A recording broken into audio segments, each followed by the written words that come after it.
smell, man. I know, right? Same thing as smells inside. I was driving home and I smelled lose. Smell Livingston? Loses. Aren't you desensitized to it now? No, it's Should just, be. I was talking to someone from Livingston on the way back.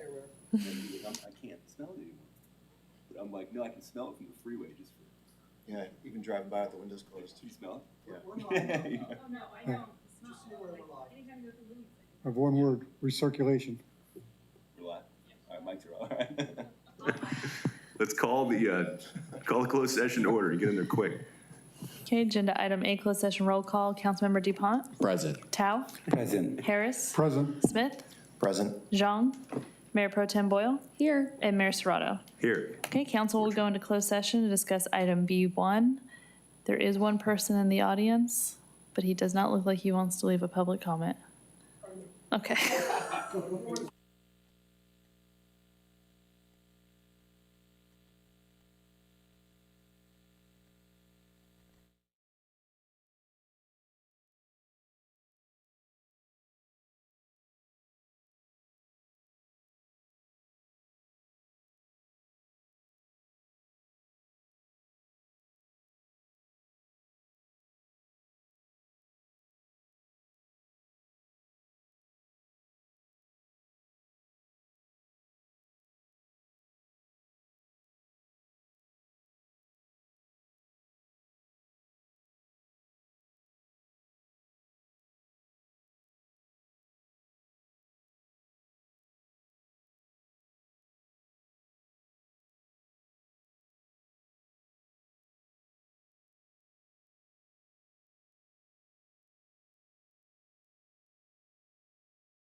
All right, good evening, ladies and gentlemen. I want to welcome everybody to the March 16th, 2026 meeting of the Merced City Council. Thank you all for being here tonight. We're going to begin with an invocation from Pastor Caesar Johnson from Christian Life Center here in Merced, and then after that, Councilmember Tao will lead us in the Pledge of Allegiance. Mr. Johnson. Thank you, Mr. Mayor. I ask everyone to please bow your heads in this moment of prayer. Heavenly Father, we thank you for your presence with us this evening. We acknowledge that you hear our cry. You care for us. You have all authority and you are all powerful. Lord, we thank you for your blessings that you've bestowed on us in this community, the diverse and beautiful people and the resources we have here. Lord, as leaders in this community, Lord, we are called to be good stewards over it, and we don't take that responsibility lightly. So God, we pray for your blessing and direction over this meeting. Bless our council members, bless our city staff, volunteers, and families. Lord, as we are here today, Lord, there's many different people with many different ideas, Lord, but may we all stand united in a world that's increasingly divided. God, we may not understand your ways, we may not understand your thoughts, but you are the ultimate strategist, and we are facing challenging decisions day by day that affect the lives of ourselves and others. We need you. Our families need you. Those that are broken, that have lost loved ones, our youth, our poor, needy, those experiencing homelessness, mentally and physically ill, struggling parents, elderly, immigrants, business owners, farmers, ranchers, our staff in this community, Lord, we need you. Lord, we think of St. Patrick, Lord, and I pray, Lord, that before anybody today or this week, Lord, eats corned beef and cabbage, God, I pray, Lord, they look up St. Patrick and they look up what he stood for and how he sacrificed his life to help those around him. May we do the same in this community, Lord. We think of your word, and you said in Isaiah 43:19 that you will make a path through the wilderness and water in the dry ground. That is a sign of your provision and your direction.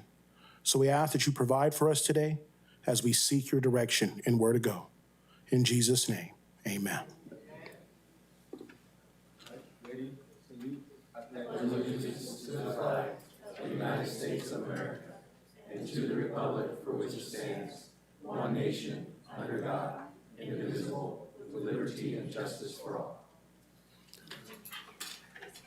All right, thank you, Councilmember Tao. Thank you, Pastor Johnson. Some of your best work, sir. Okay, agenda item D, roll call. Councilmember Dupont, Present. Tao, Present. Harris, Present. Smith, Present. Zhang, Here. Mayor Pro Tem Boyle, Here. and Mayor Serrato. Here. Mayor, I'd like to remind the audience that if they wish to address the city council, they must submit a green request to speak form located at the podium in the back of the chamber. Additionally, citizens can submit public comment to the city council electronically no later than 1 p.m. of the day of the meeting. Comments received before the deadline will be sent to the city council and will be part of the record and will be mentioned as part of the written petitions and communications portion of the agenda, and they will also be posted on the city's website. Material may be emailed to cityclerk@cityofmerced.gov, and any correspondence received after 1 p.m. will be distributed to the city council and retained for the official record. Also, for those audience members who wish to hear the council meeting translated into Spanish or Hmong, please let our interpreters know.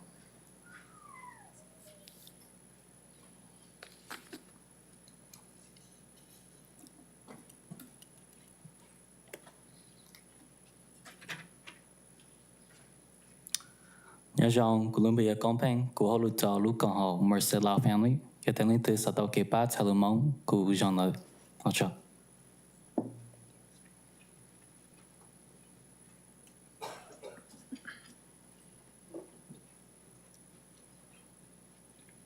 Buenas noches, me llamo Elizabeth, soy su intérprete para ustedes. Si me necesitan, voy a estar ahí atrás. And I'm the Spanish interpreter. My name's Elizabeth, and I'm with Healthy House. I will be back there if you need me. Thank you both.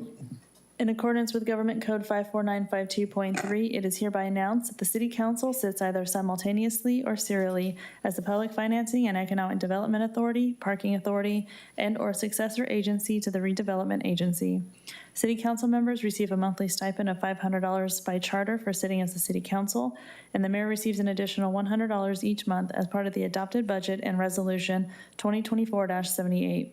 The Public Financing and Economic Development Authority, Parking Authority, and successor agency to the Redevelopment Agency receive no compensation. Agenda item E, report out of closed session. There is no report out of closed session. Agenda item F, ceremonial matters. F1, proclamation, Gateway Quilters Guild. All right, thank you, Jennifer. Going to turn it over to Mayor Pro Tem Sarah Boyle for the ceremonial item honoring the Gateway Quilters Guild.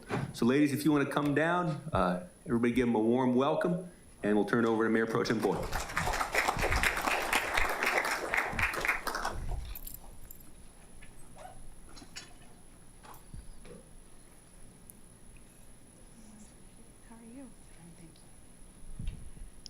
Well, good evening, everybody. Today we're here to recognize the Gateway Quilters Guild that we have here. March is National Quilting Month, and Saturday, March 21st, is also the National Quilting Day, and so we are recognizing them today. Does one of you guys want to talk about what you do? Sorry. You're good, you're good. Good evening. We would have had more members here today. The only thing is that we're also having our meeting tonight that we have on the third Monday of every month at 6 o'clock over at the Hofsmentor Center as well. All of you guys are welcome to attend. We do one main big fundraiser that we do yearly, and that's our quilt show. It's done every other year. This year, it's going to be done September 26th on Forest Lane. I put a picture right there. If you guys want to see what we raffle a quilt, and we're a nonprofit organization, so the money that we raise from that, we give it back by quilts to the community. We do the Guardian Scholar, which is at the UC Merced for foster age children. Then we also do 3 of the convalescent homes. We do CASA, we do the Salvation Army, veterans, CPS, Adult Protective Services as well. There's like 7 or 8 places that we go to quarterly and we give out quilts. These are some of the quilts that we give out to. This is a patriotic quilt. The patriotic this year, because our country turns 250 years, we're also doing at 9 o'clock on September 26th. At 9 o'clock, we're honoring veterans. So we're gonna give quilts like this out to honor them. And it's gonna be people from our community here in Merced. Everything is here locally. Nothing gets shipped out anywhere else. We also do the Dress-A-Girl. The Dress-A-Girl are dresses for young girls in Africa. When they do these dresses, they're done a specific way, so when they're in Africa, that there's people see them wearing these dresses, they know they're under protection. So no trafficking for these girls, so it's a big plus. I do, if you guys, thank you, Sarah. If you guys would like to purchase a ticket, I do have some here today. They're 6 for $5 or $1 each. You do not have to be present to win. You can also buy tickets. I believe they're $10 for you to go into the quilt show, and that's gonna start at 10 o'clock. The 9 o'clock will be for the veterans. There's not gonna be no charge for that. Okay? Of course, Lori. I'm Lori. I've been a big part of the Guild and Quilters Embrace for a long time. And it's not just going to be veterans. There are going to be local heroes as well, medics and maybe fire, police, and that sort of thing. So we're going to have several quilts to give away in that ceremony as a happy birthday to America. And we give away about 300 or more quilts each year, possibly more, to 300 plus each year. So it's a very thriving group. And if you ever want to learn how to quilt, join our guild and we'll show you how. And will you guys be at the Merced County Fair this year inside the pavilion? Yes, okay. And that's where you can buy tickets too? You can buy tickets there as well. So what we do is, it's because we're a nonprofit, we only have one big major fundraising, and that's to purchase all the material that we use, the material, the batting, the backing, that we give to these people in the community that are in need. Sometimes when CPS picks up a child, they have nothing. So they give them a quilt, and they have a place for them to put their name on it so they know it's theirs.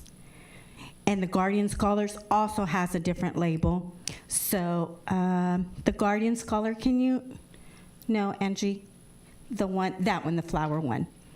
They're different size because their beds are a twin size extra long. Yeah, that's their label. And so we have two different labels because these children also at UC, sometimes they come and they don't realize that they don't have any blankets. So we do give out to them as well. This year we gave out 25 of them in October. Well, thank you for everything you guys do. Sarah. Okay, so the proclamation is, whereas the National Quilting Association started National Quilting Day in 1991, and since then it has grown into a global celebration for all quilt lovers and makers. And whereas the Gateway Quilters Guild was established in 1984 with the purpose and goal of promoting and perpetuating the art of quilting, the work of the Guild is designed to benefit and educate all persons interested in preserving, continuing, and advancing this art. The Guild encourages a high standard of design technique in all forms of quilting and promotes the art of quilting by sponsoring workshops and exhibits. And whereas the Gateway Quilters Guild has provided 250 to 300 quilts each year to those in need, including CPS, veterans, UC, Guardian Scholars, Red Cross, nursing homes, and continues to expand in their community outreach by adding new programs, said project being the Dress a Girl Around the World. And whereas each year the Gateway Quilters Guild offers 2 $500 scholarships for Merced Community College, and whereas the Gateway Quilters Guild is dedicated to the art of quilt making and to serving the community. The combination of the two has made for many years of comfort to children and adults in need. The City of Merced is grateful for the Gateway Quilters Guild for their service to the community. Now, therefore, I, Sarah Boyle, Mayor Pro Tem of the City of Merced, on behalf of the City Council, do hereby proclaim the third Saturday of March of each year an asset to the City of Merced and declare March 21st as a National Quilting Day in the City of Merced. Thank you. You're welcome. I was trying to get your attention.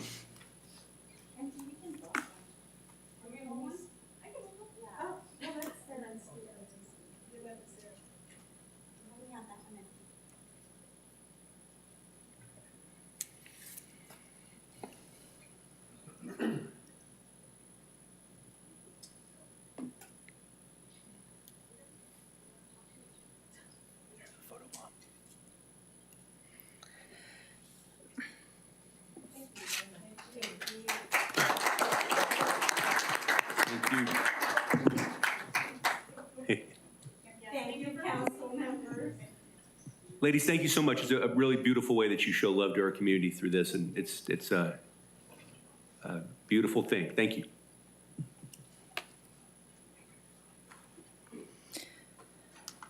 Okay, agenda item G, written petitions and communications.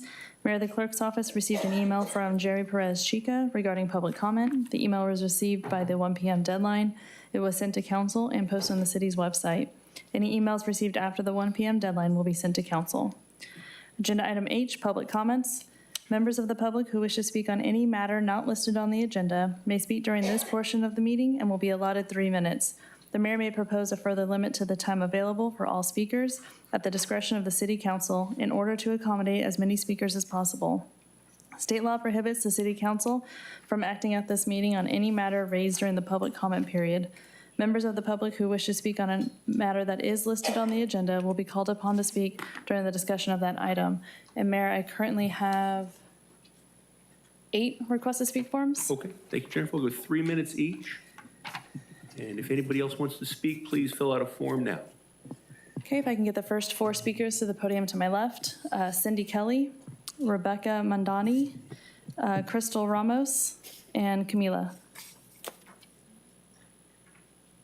All right, thank you, Jennifer. All right, if your name is called, please line up. Ms. Kelly. Thank you. Good evening, Mayor, City Council, City Manager McBride, and the City Attorney Cornwell. I promised you some stats. We had a really good year in 2025.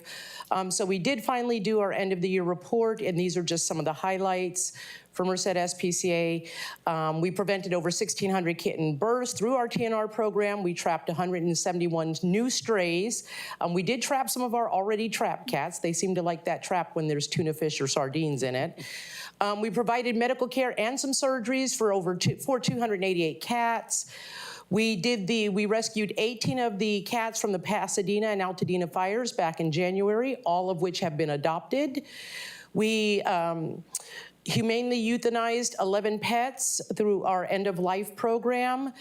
We sent 69 cats and kittens to rescue. We spayed and neutered 575 pets through various grants, and we received $108,221 in revenue. Of that, just over $49,000 was from grants, over $58,000 was from community donations, and at the end of the year, we spent almost $104,000. So we're a true nonprofit. We don't try to carry anything over into the next year. We participated in 26 community activities. We welcomed 18 new volunteers, and we added 27 new members to Merced SPCA. We also have, and it's not there because it just started in January, we've also started a business sponsor program, and that has been quite successful, where our business community is now getting involved in Merced SPCA and sponsoring our cat colonies out there. I will tell you, we are kind of cautiously optimistic at this point, this early in the year. We're in the thick of kitten season, but we're not seeing kittens. So, you know, I always tell people in a perfect world, people like me are not needed. But we are definitely seeing, at this time last year, we had about 48 pregnant moms and a ton of kittens. And right now we have 5 kittens and 1 mother. So a huge decrease in what's going on out there. So all the other rescues working in the city, we feel like we're finally making some headway. We are losing some colonies. We had some that were stable, and we are again seeing an increase in FELV in the colonies. One of our colonies in one of the parks is almost decimated. It went from 33 cats last year, we're down to 4. And we're finding dead cats in that area quite a bit of time. So we're doing what we can to address that.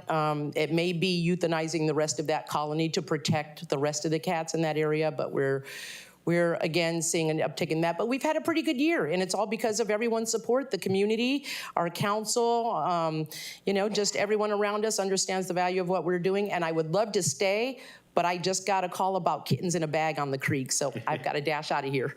Go get them. Thank you, Cindy. Thank you for all your incredible work. All right, next speaker. Hello, good evening, City Council. My name is Crystal Ramos. I'm the program manager at Youth Leadership Institute, and I'm just here to kind of set the stage for a few of our young people who have come to make general comments about affordable housing, especially here in Merced. I know a lot of them are going to be entering adulthood rather soon, and they just want to say a couple of the important things on their mind as they're making that transition, and that City Council would hopefully keep in their minds and prioritize when they think about housing in Merced. So thank you. Okay, thank you. All right, who's first? Hello, I'm a resident of Merced and I'm also a part of Wildlife. Even though I am still young, I still tend to think about what my future will look like in this city. Many teenagers will turn 18 and face the challenge of paying for housing while also trying to go to school or start their careers. Public and affordable housing can help people in our community have stability while they work toward their goals. When people have safe housing, it helps students succeed, helps families stay together, and helps our community grow stronger.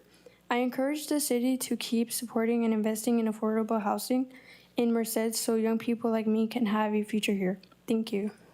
Thank you.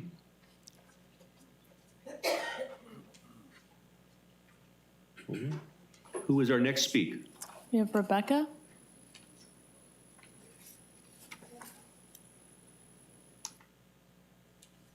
So Rebecca as in Aunt Becky? Yes, it is. Good evening, Aunt Becky. Good evening. Good to see you. Good to see you folks too. Yorana, Amealoha. I'm Auntie Becky. For 45 years, this is our 45th year, we've done Kikiraina Tahiti Fete at Golden Valley High School. We have about 1,500 people that come into town. We fill probably 4 or 5 hotels, probably $250,000 to $500,000 revenue for the city of Merced every year that we do this. It's very exciting, it's cultural, it's fun, and it's a happy event. And since we always have so much challenges here at City Council, we love to come and we love to dance for you. This song is called Love Song of Tahiti. If I can get it on my, I'm very not technical.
Becky, I'm sorry, I gotta. Thank you, very everybody. You're all invited to the Kikiraina Tahiti Fete next weekend, Friday, Saturday, Sunday. Judges are all from Tahiti, so we hope that you come and join us. Lots of fun. Maururu. Thank you as always. Next week. Okay, if I can get the next 4 speakers, Giselle Ramirez, Maximus Zhang, Rocio, and Ashley Marie Suarez. All right.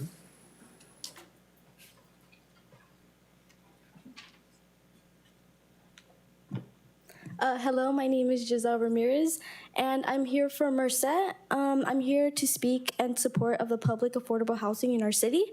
Young people in Merced are thinking about our future, and housing is a big concern. The legal age is to buy and rent houses at 18, but many of us at that age are starting college, working part-time, and trying to build our lives. With the cost of housing today, it's very difficult for young adults to afford a safe and stable place to live. This is why I support expanding public and affordable housing in Merced. Thank you. Thank you. Okay, who's next?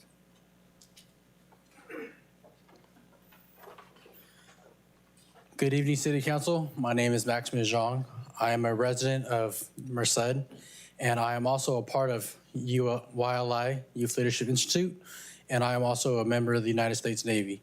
I'm here today to speak to you guys about affordable housing for young people in Merced, such as young adults and young children becoming and going to the age of 18. I see in today's society that affordable housing, such as apartment or just buying a house in general, is nearly impossible for the youth and the young people due to the lack of jobs in Merced and due to the inefficient amount of money that we have due to housing being so expensive. For example, a one-bedroom is already around $1,500, which is nearly impossible for somebody coming out of high school that has no experience and they can't get a job because they have no experience to be able to afford that much. I understand that housing market is not where it needs to be right now, but I ask that you guys help to support us young people and support the young adults in our generation in affordable housing. Thank you. Thank you, sir. Thank you for your service. All right, who's next?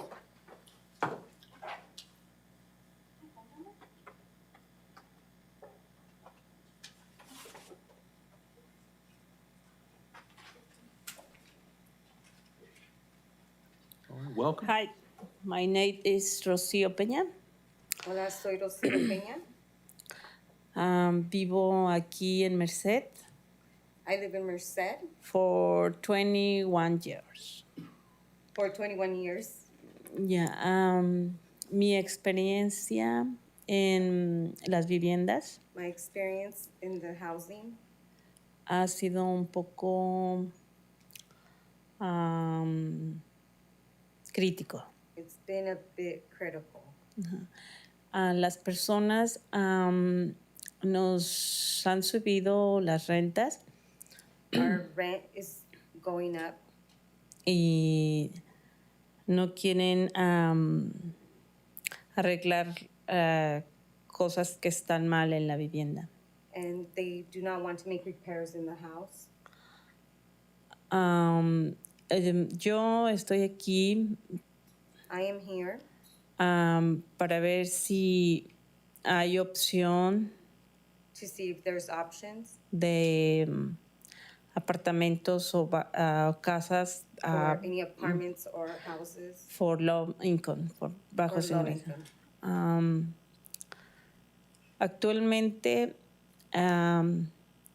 existe mucha competencia Currently, there's a lot of competition por las personas que quieren comprar casas o apartamentos, for the people who want to purchase homes or apartments, pero cuando las rentan but when they rent out the units, no quieren hacer gastos a las viviendas por cosas que están mal.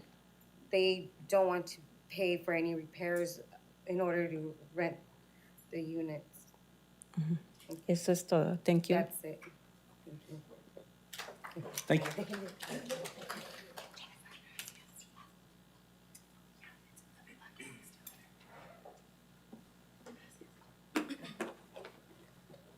All right. Welcome, Ashley. Good evening, Council.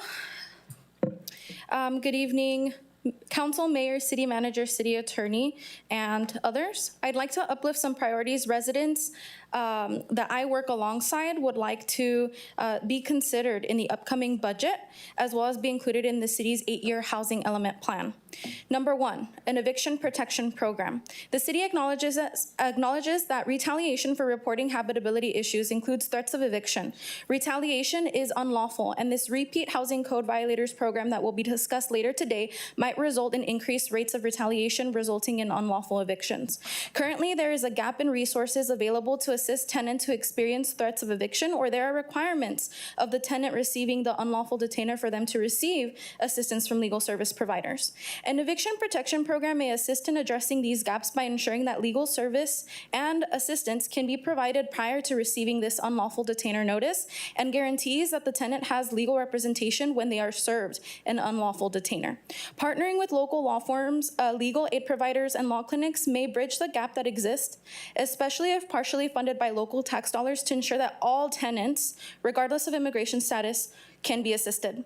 Number 2, inclusionary zoning. Modifying the regional housing needs allocation resolution to closely align it with an inclusionary zoning policy will ensure that all development, including infill, will set aside a percent higher than 5% to be affordable housing throughout the city of Merced. Increasing the in lieu fees will also ensure an increase in affordable housing fund money that can be used to support the facilitation of future or existing affordable housing and support affordable housing programs residents actually want to see, without depending on state and federal funds. And number 3, rental registry and rental inspection program. Although council did not move forward with this program, and there has been a suggested alternative, residents still would like to see the city take proactive action to make sure that there's a baseline inspection conducted and that we can follow the footsteps of successful cities that have similar programs supported by an anti-slumlord ordinance like the one suggested for here. Without a baseline program that will support residents, we aren't really advancing a lot, and there are still gaps that need to be addressed that will be required to be addressed in the future. Therefore, we are asking the city to strongly consider these budgetary and policy asks as the budget process is coming up, and that the city gets closer to being found in compliance for the 8-year housing element plan by complying with housing element law and affirmatively furthering fair housing law. Thank you. All right, thank you, Ashley. All right, Jennifer, anyone else? That's all we have, Mayor. Okay. We'll move on to consent. Oh, wait, hold on. I think we, You have another speaker? possibly.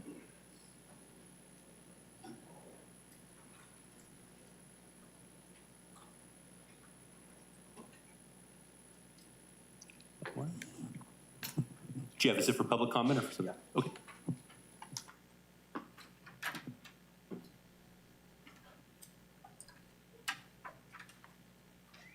Good evening, welcome. Hi, I proposed a plan to hopefully get essential health resources for our community and hopefully to apply it in the T Street Rec Center, the one that just got redone actually. I'm opening a business for a Sovereign Harmony project so we can help the homeless and the low-income families to provide, to provide sanitation and hygiene and things like that, nature to that area. If I could stop you, if you could pause it at 2:15. This actually will probably work out better for you too. If you're talking about that, I think that applies to our public hearing, which is our HUD action plan tonight. Oh, I'm sorry. So that'll come relatively soon. So you just got 45 seconds to practice right there, and we'll come back probably in about, it shouldn't take too long. Okay. And that'll be the right time to give that comment. Sorry about that. No, not a problem at all, not a problem at all. Thank you. So for it's an agendized item, so agendized items, we take comment during that time. So it'll work out. You'll end up getting a little, we'll come back and you'll have 3 minutes when we call the item pretty soon. Okay. Okay, thank you. All right, anyone else for public comment, Jennifer? I believe that's all we have, Mayor. All right, take us to consent. Okay, agenda item I, consent calendar. All right, any members of the council have any items on the consent agenda that they wish to see pulled for separate consideration? And we have to pull 6 because that's a 5-vote item, so we'll pull that. All right, anything else from the council? Councilor Jean. I would like to pull 3. I3, you said? Correct. Okay. I3 is the CMAQ traffic synchronization item. All right, anyone else? Jennifer, anything from the public? I do have one for I4. Okay, 4 is the general plan annual report, housing element. Okay, and nothing else, Jen? That was all we had. All right, so we're gonna pull, well, pretty much pull half the consent agenda. We're gonna pull 3, 4, and 6. Any discussion or a motion with respect to the balance? Motion. Second. Okay, I have a motion by Mayor Pro Tem Boyle and a second by Councilmember Harris. Mayor and council, please cast your votes. Okay, the motion passes unanimously. All right, thank you, Jennifer. Takes us to I3, Councilmember Jean. I just had a few questions here. Jeff, are you able to pull up the map, the location map?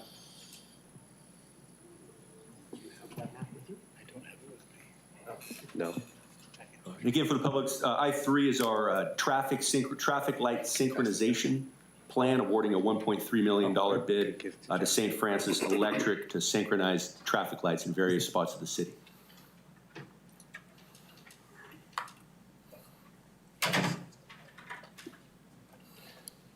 And then just, if you could remind me, this project started in 2022, right? Is that correct? That is correct. Can you remind me how the locations were chosen again? These locations were chosen in collaboration with Public Works in the different areas that have traffic, not necessarily traffic calming, but traffic issues as far as older signals, older cabinets, older software. So we're trying to upgrade all that to modern software and to modern cameras and what have you to increase the efficiency through those corridors. Thank you. So I heard from residents with regards to how come G Street or MLK or 16th Street aren't part of these locations. Is there a particular reason why those aren't included? I'm sorry, could you ask that question again? Oh, so residents have brought up to me that G Street, 16th Street, and MLK are not locations that are we're thinking to synchronize the traffic lights. Is there a reason for that? I believe just numerically and budget-wise, this corridor was chosen. It's not that we're not looking at others. We'll be expanding this in the future and be looking at those as well. For clarification, the last grant we received, we did synchronization along G and 16th Street. So those components are already synchronized from a technology perspective. Additional timings may need to be done to make them more efficient, but the technology is already in place to accomplish it on G and down G and through 16th Street. Awesome. Thank you, Jeff. All right. Thank you. That's all my questions. Okay. That's a good answer. Additional questions? Councilor Smith. Thank you, Mr. Mayor. Mr. Jordan, remind me, I feel like last year we had to pull back the traffic synchronization in North Merced for lack of funds, but the council gave the green light to move ahead with the synchronization project in South Merced. Am I recalling that correctly? That is correct. And where does that work right now in terms of synchronizing lights in South Merced?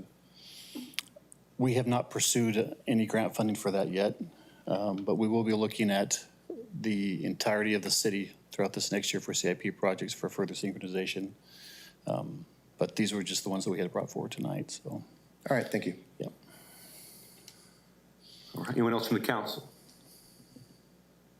Okay, Jennifer, nothing for the public on this item? Not for this item, Mayor. Thank you. All right, back to council for further discussion and or a motion. Motion. Second. Okay, I have a motion by Mayor Pro Tem Boyle and a second by Councilmember Harris. Mayor and council, please cast your votes. Okay, the motion passes unanimously. Thank you, council. Thank you. Thank you, Daryl. Hopefully less stopping at traffic lights around town. All right, I-4, Jennifer? I have Ashley Marie Suarez. All right. We have Ashley. Anyone else from the public on this item? Just Ashley? All right. This is our general plan annual report. Go ahead, Ashley. Good evening once again. I'm going to take us to page 13, Table A, Housing Application Summary. I believe here it says that there was a couple of applications received, 1,192, but only 521 units got approved to be built out. And I was wondering why only 521 units got approved when the number of proposed units in all applications received was 1,192 units. Does the sixth cycle draft identify the cause or the constraint resulting in less than half of the proposed units being approved or developed? And if not, the new draft should include a program addressing whatever is causing for less of the half of the proposed number of units to be developed. Going on to page 38, program H4.1.B, it states that the ongoing objective is to sponsor fair housing and tenant/landlord relationships and rights workshops to educate tenants and landlords on their rights and responsibilities. However, the status of implementation regarding that item does not provide any update regarding whether or not the workshops have been hosted for the public recently. Is this still an ongoing objective? And the city did include this in the sixth cycle housing element drafts program 14. So we continue to urge the city to ensure that it takes actions to meet these objectives in 2026 and after the adoption of the 6th cycle housing element. We do also look forward to seeing a compliant housing element that includes programs and policies that residents strongly recommend, such as an eviction protection program and inclusionary zoning, as well as the changes to the repeat housing code violators program in order to address gaps in resources and services that we will later provide. Thank you. Okay, thank you, Ashley. Jennifer, anything else from the public? That was all we had, Mayor. Here we go, one more.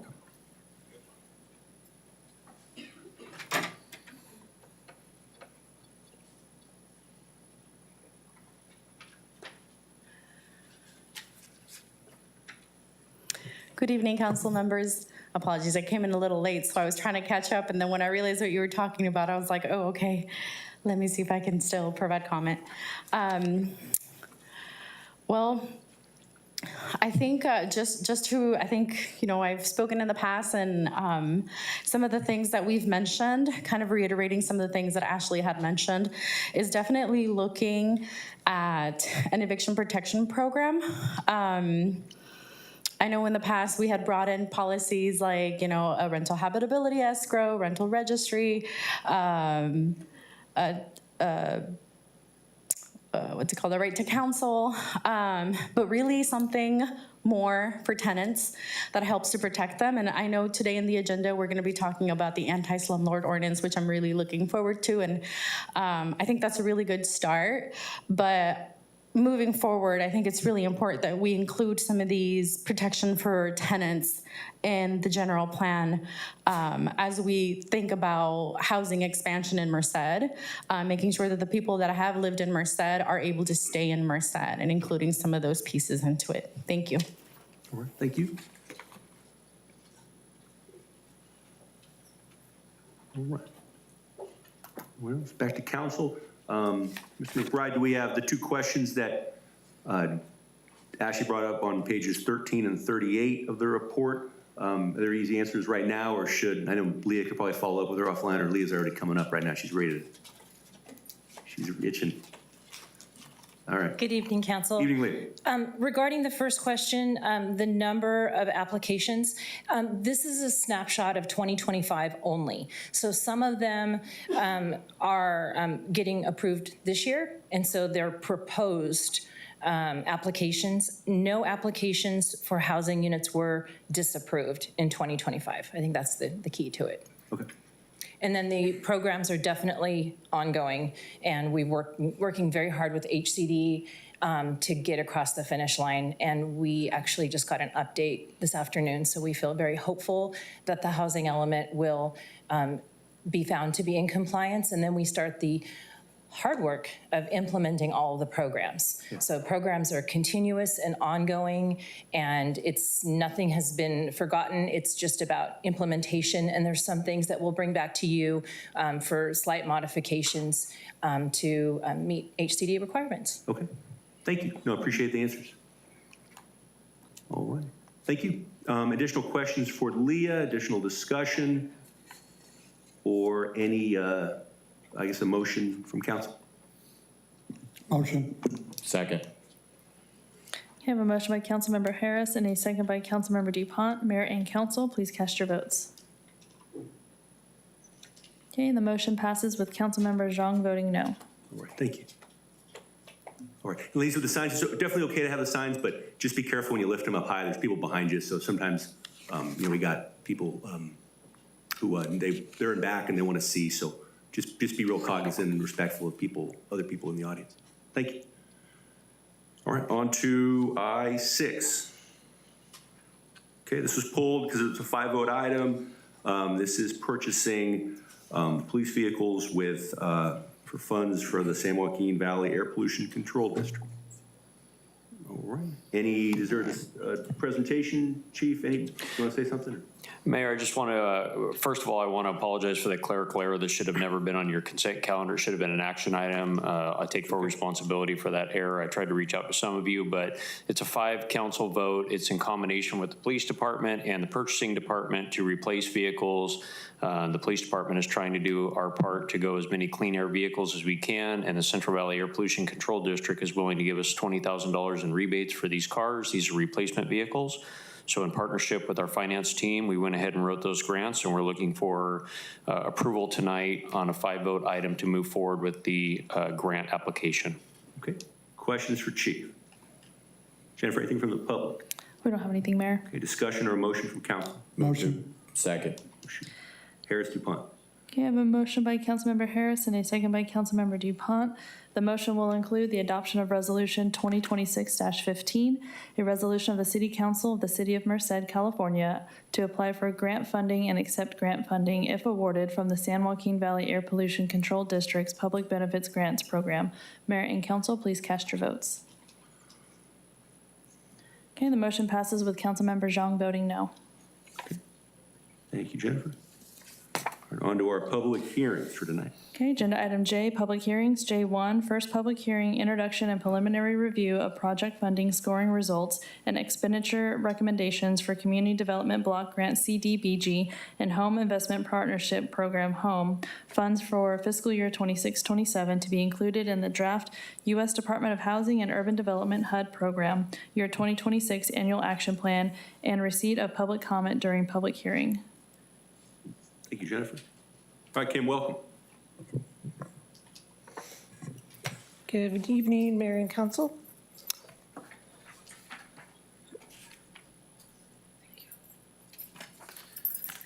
So we're here tonight for the first public hearing for the 2026 Annual Action Plan.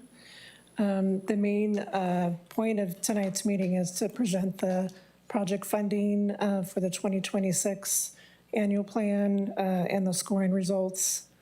And again, it's preliminary projects funding. First off, though, I want to go through what we did for a pretty robust public outreach section of the annual plan. From December 24th, 2025 to February 17th, 2026, we had our public service organization application period.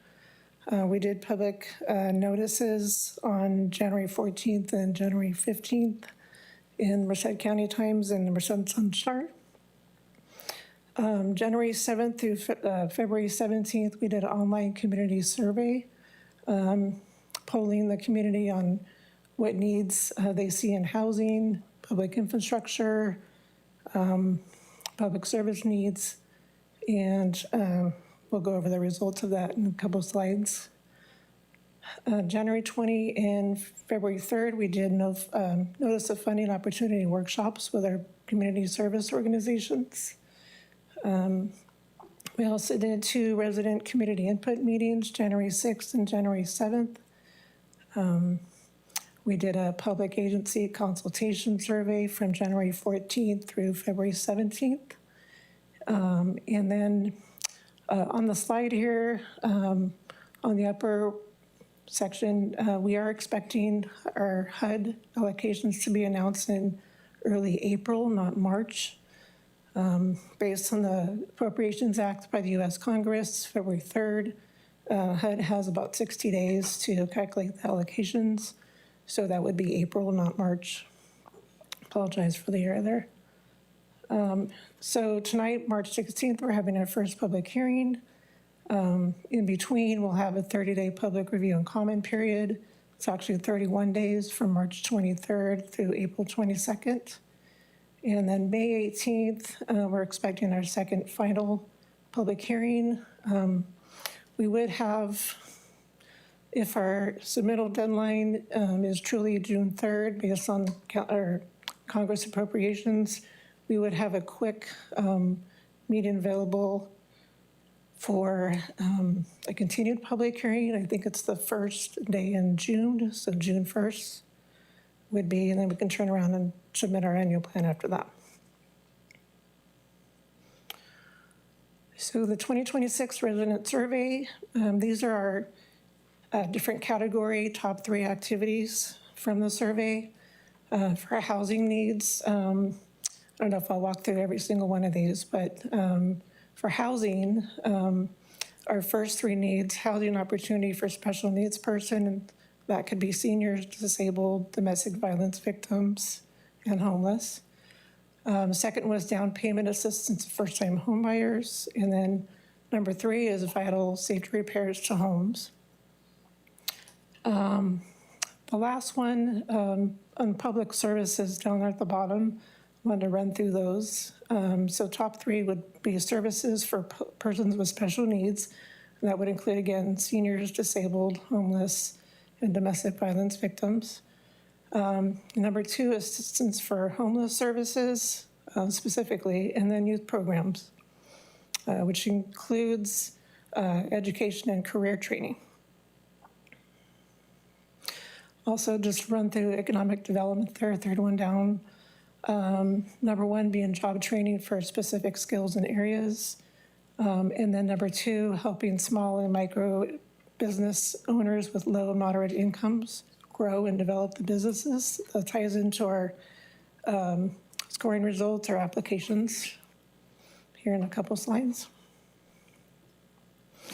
So overall, greatest needs in the community with all the categories. The top 5 would be job training, skills development, money management programs.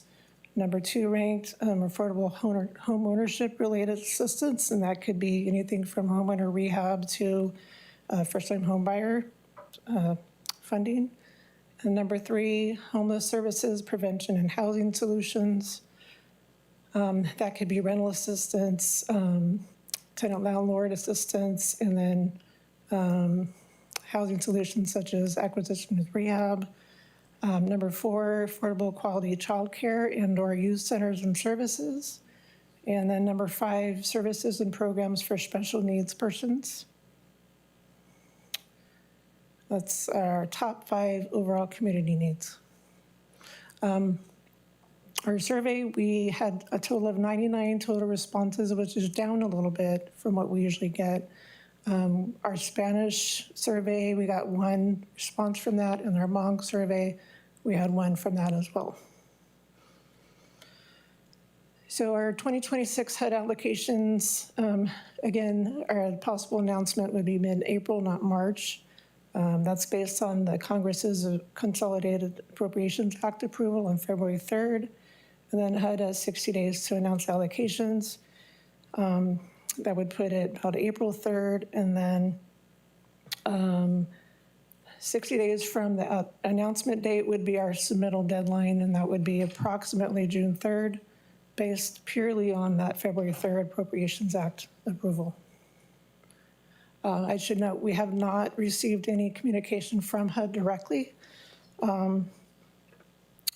So again, this is all just estimate dates.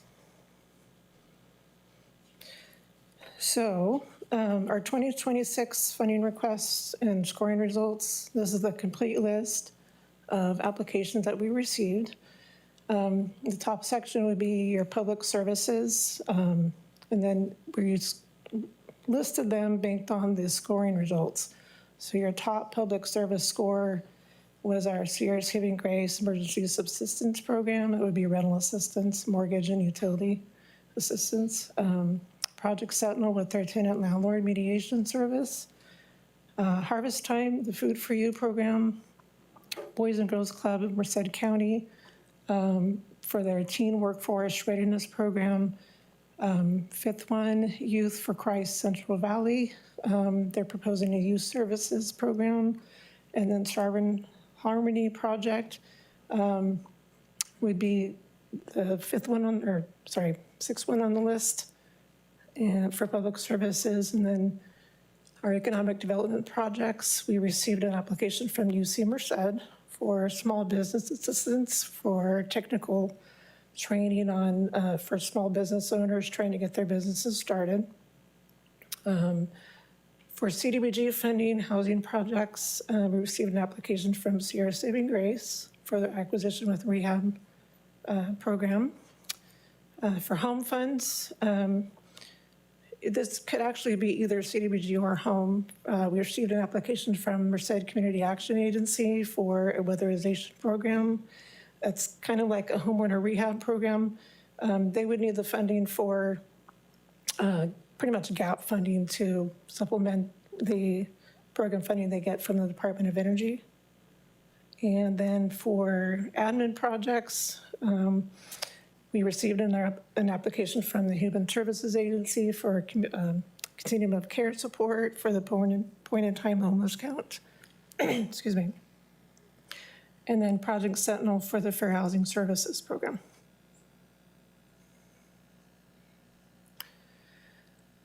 So the proposed budget for CDBG Public Services, we're proposing for 4 public service programs to move forward from scoring. First one being Sierra Saving Grace, then Project Sentinel, their tenant landlord program, Harvest Time Food Distribution, Boys and Girls Club in Merced County. And then Housing Division, we've set aside some activity delivery cost funding to help us with our costs of implementing the programs. These are purely based on estimates because our annual plan has to be put out there for the first public hearing on estimates because we don't have the allocation yet. These are definitely not final amounts. And so just to fill up the budget sheet, we did approximately 74% of their requested amount, which is what you see on the right-hand column. And then we did, I think it was 6% for our ADC. So again, based on estimates, our public services 15% cap is 167,814, and so to make the numbers work, we had to reduce those by the amounts listed. For other projects for CDBG, Sierra Saving Grace, the acquisition with rehab, they're requesting $500,000, and we did an estimated 5% of ADC at $25,000. We do have some unapplied for, I'll just say, CDBG funds right now, estimated amount is $286,844. And then we're not sure at this time what our ADC will be, so we listed it TBD, to be determined. Total housing and potentially infrastructure or parks project, total is $811,844. And then economic development, the UC Merced application, they requested $38,000, and then we're doing about a 5% ADC on that for a total of $39,900. So for home projects, home funded projects, housing activities, we have a maximum available at $840,612. Which is why we're putting the Community Action Agency program into the home funds. Again, it could go one way or the other, CDBG or home. They requested $200,000, and we're doing 5% project costs of equal to $10,000, so $210,000 towards that. And we don't have a use yet for our 2026 remaining home funds. So with a 3% ADC calculation, we have about $576,000 to go towards a to-be-determined project. And then we were required to set aside 15% automatically towards Community Housing Development Organization, or CHODO, projects. And with ADC, that amounts to $54,075. So for CDBG and home administration, CDBG at the top there, for our direct admin, we've got budgeted, again, these are all estimates, $131,000 for our direct admin. With indirect admin, we normally just go a straight 10%, but this time, just based on what we've spent the last couple years for indirect, we're lowering that to $20,000. Continuum of care for their point-in-time count assistance, that's actually raised from $38,000 to $50,000 for their request. So total admin estimated $201,600. And then for home funds, Project Sentinel and Fair Housing Services, they're requesting $35,000 this year, which totally uses up our estimated admin funding. fact, they requested, I think it was 37,000. And our estimates are only at 35 at this time. So tonight, we'll hold a public meeting requesting you hold a public meeting to receive public comment on anything that we went over tonight with the presentation and in the admin report.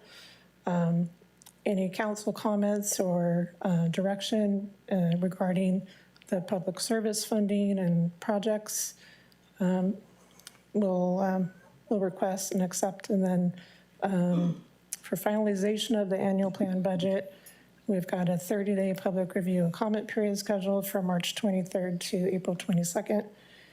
And then again, May 18th, we've noticed a public hearing and approval of final draft.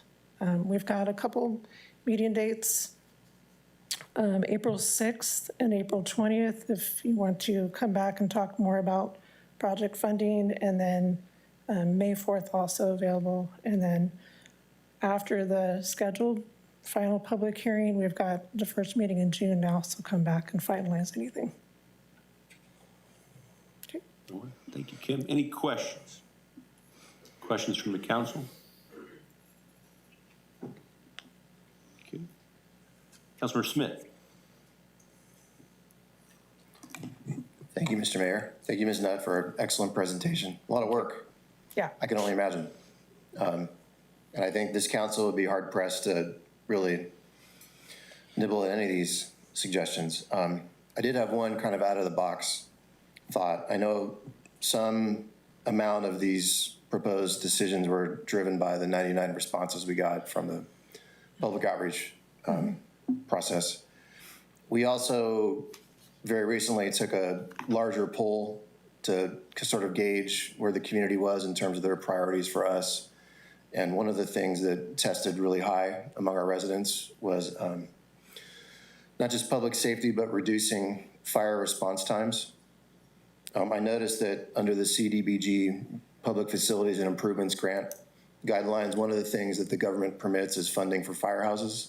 In fact, the word firehouse is expressly included in the guidelines. Was there any thought or discussion given to having a line item here for some amount of funding that we need desperately for Station 56 and District 6?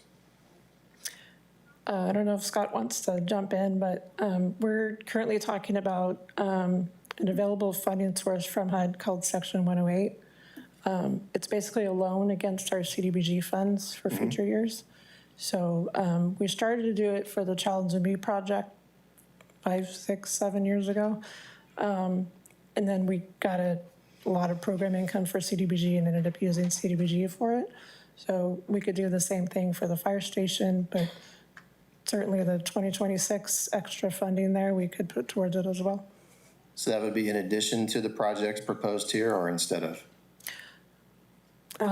That's your final decision to make. Okay, well, fair enough. But I mean, Okay. it doesn't necessarily need to displace one of these projects if there was a long-term loan for 56.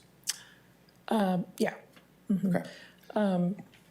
We do, the available funding for that's there in the Section 108 sort of pool of funding is, to my understanding, the exact need that we need for the fire station to fill that gap. It's like 5.4 million.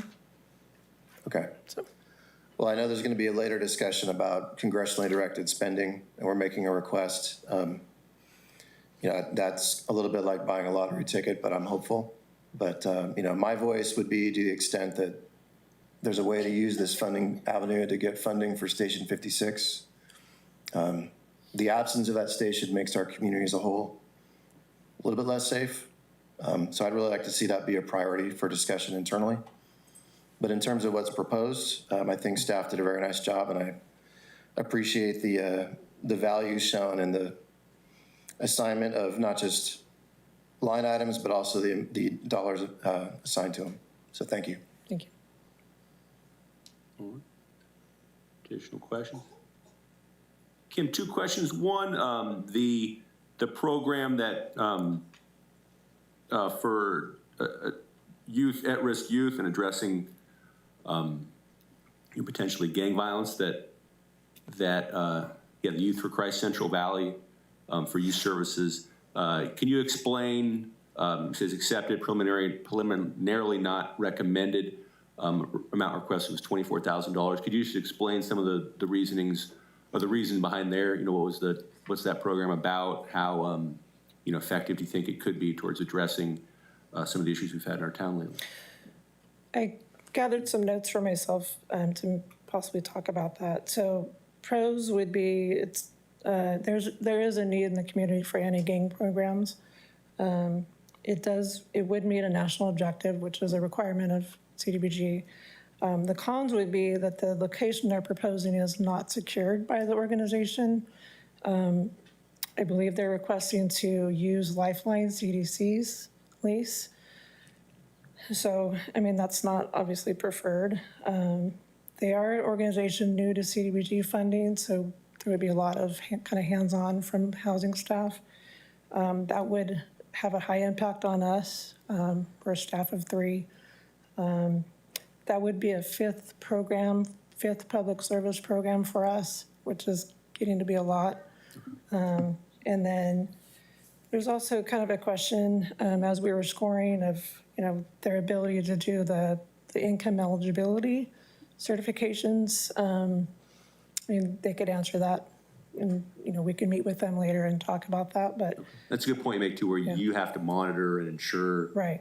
this money's being spent wisely. You have to ensure people are following the terms of the grant. So the more programs you got to watch, the harder it is on stress of staff. CDBG programs for the 51% of the participants in the programs have to be low to moderate income. So they do have to do income eligibility for every single person that participates in that program. And it's being new to CDBG, a lot of organizations don't know how to do that. So there would be some hands-on teaching we'd need to do for them. Okay. And last year we funded Joe Herb improvements in part out of this. Is there any other city projects, be it park improvements, it could be sidewalk projects, other things that have been discussed this go around?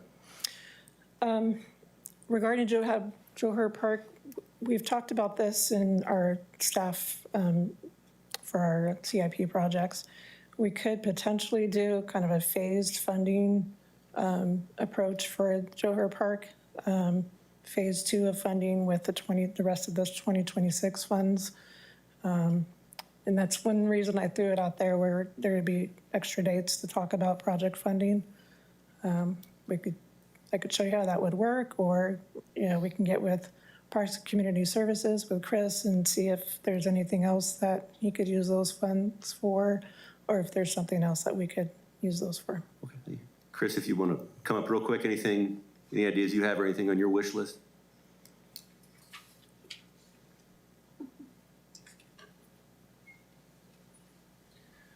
Good evening, Mayor, City Council, Chris Jensen, Parks and Community Services. As Mrs. Nutt said, we have had the conversation about additional amenities at Joe Herb. Earlier this year, we were doing some assessments on the electrical, on the lighting system there. It's just as old as the rest of the infrastructure at that site. The current allocation, although grateful, is not enough to do the lighting as well. And it's one of the highest costs for operating there is the old halogen light system. So that would be our suggestion, is to finish that project with that remaining need. Okay. How much is that going to cost, The quote last year from a local vendor was about $250,000. Additional questions before we open the public hearing? Councilor Jean. Could you go to the survey portion of the presentation? This one, or? Yeah, let's see here. Page 5, if I'm not, yeah, that one's fine, and the one above. But for the one above, if you go up one slide. So for this one, I'm just trying to understand. So for example, with the housing, the number one activity here was housing opportunities. And then when we go down to, and the number 2 was assistance for home buyers. And then when we go down to the greatest needs, I guess I'm just not understanding how number 1 here is job training, and then second is related to home ownership and not related to housing opportunities. Unless we're saying that they're the same thing here. Yeah, so this is overall, all the categories, all of these categories here, housing, neighborhood improvement, economic development, public services.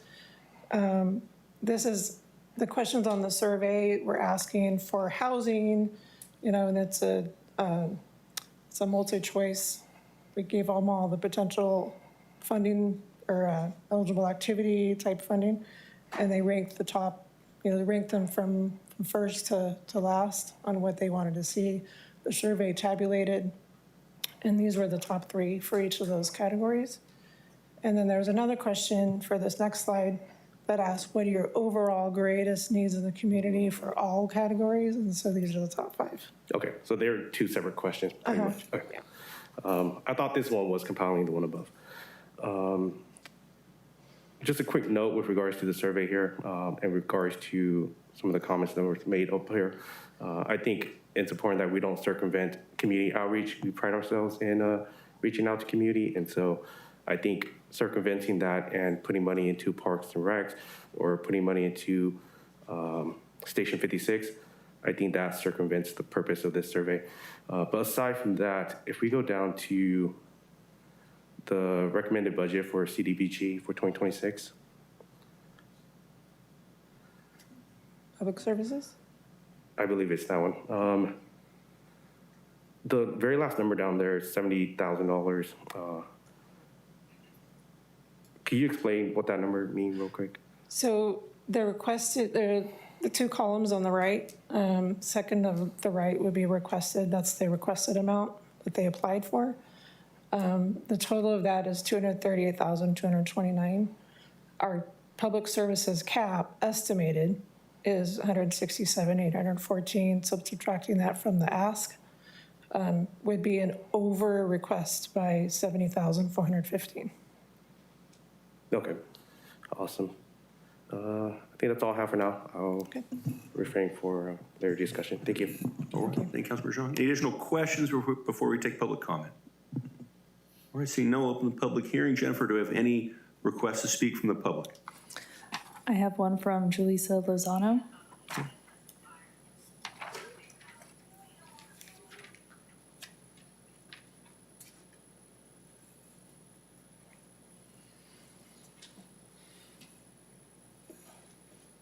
All right, thanks again. Welcome back. Thanks for hanging with us for a few minutes.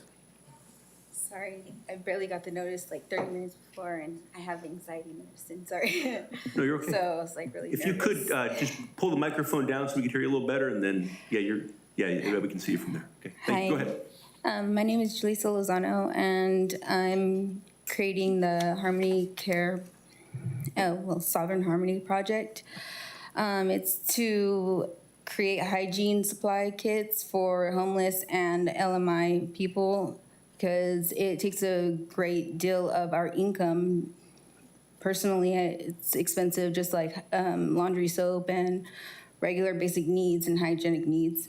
And a lot of people aren't aware of how much it takes out of everything else that we're paying for in California.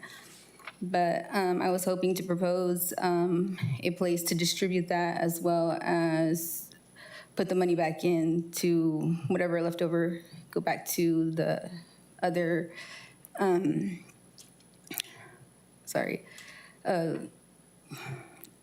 I lost it, sorry. But yeah, I was just hoping to propose to get hygiene kits for people and be able to distribute it right there in the LMI community on T Street. Thank you. All right. No, thank you. Thank you for. Is that it? All right. That's it. Yeah, this is public comments, so we hear from you, and then we can't discuss it right now. We have to just take more public comments. Thank you very much. Jennifer, anyone else? That's all we had, Mayor. All right. Here are no additional public comment. We'll close the public hearing. Bring it back to council for discussion. Okay. And Kim, today we're just, obviously we're not making decisions today. We have future meetings, so you'll lodge some of the comments that we make, but we're not, again, deciding anything. Right. And then we'll set future dates. Okay, just a couple comments I would have. One, the need for youth intervention is acute, and so potentially, hearing your points loudly and clearly, just potentially not completely saying no to that right now.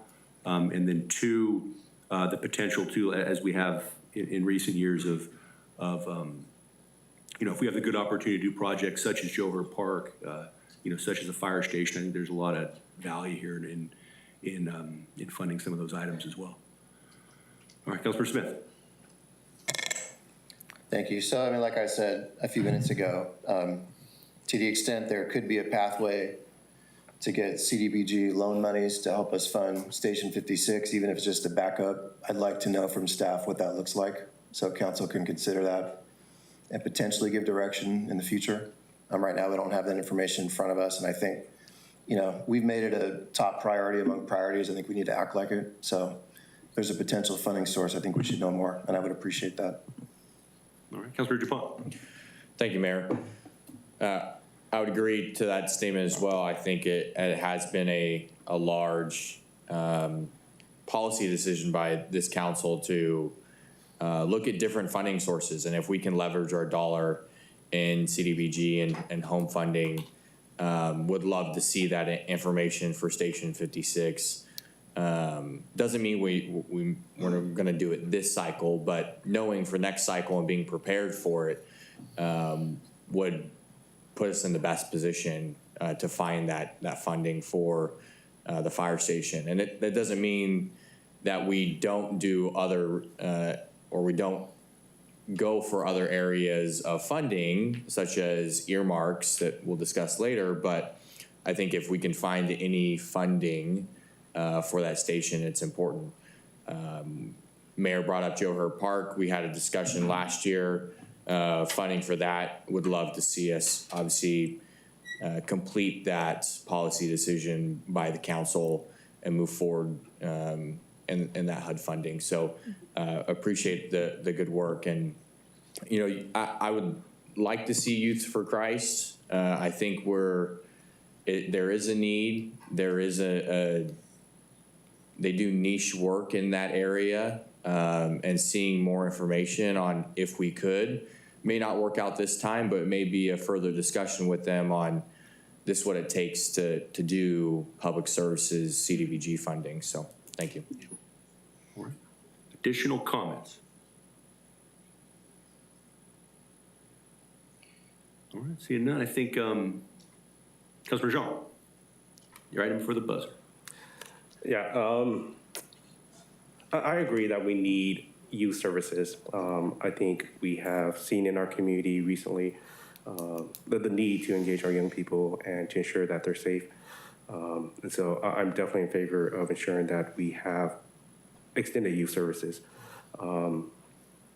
Again, with the comment I made earlier and what the rest, some council members up here have mentioned, I'm not in favor of using CDBG funding here for Station 56 or for Joe Herb in this particular case, because I believe that we need to center the voices of the community, and if their greatest needs are job training, affordable homeownership, services, childcare, youth centers, I think that's where we should really put the money for what our community needs are, rather than putting it where we believe it should go.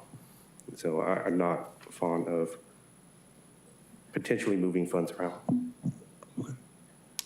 Yeah, no, certainly note that, but we got to look too at the whole kind of universe of different government services and all the different government organizations that do things. We're within the city. We obviously are the ones that do housing more than any other government entity. Sometimes there's very good opportunities for housing. Sometimes those opportunities aren't necessarily there. Sometimes there's good opportunities for city services. Other times, or city projects. Other times, not so much. So that's it. Councilmember Dupont.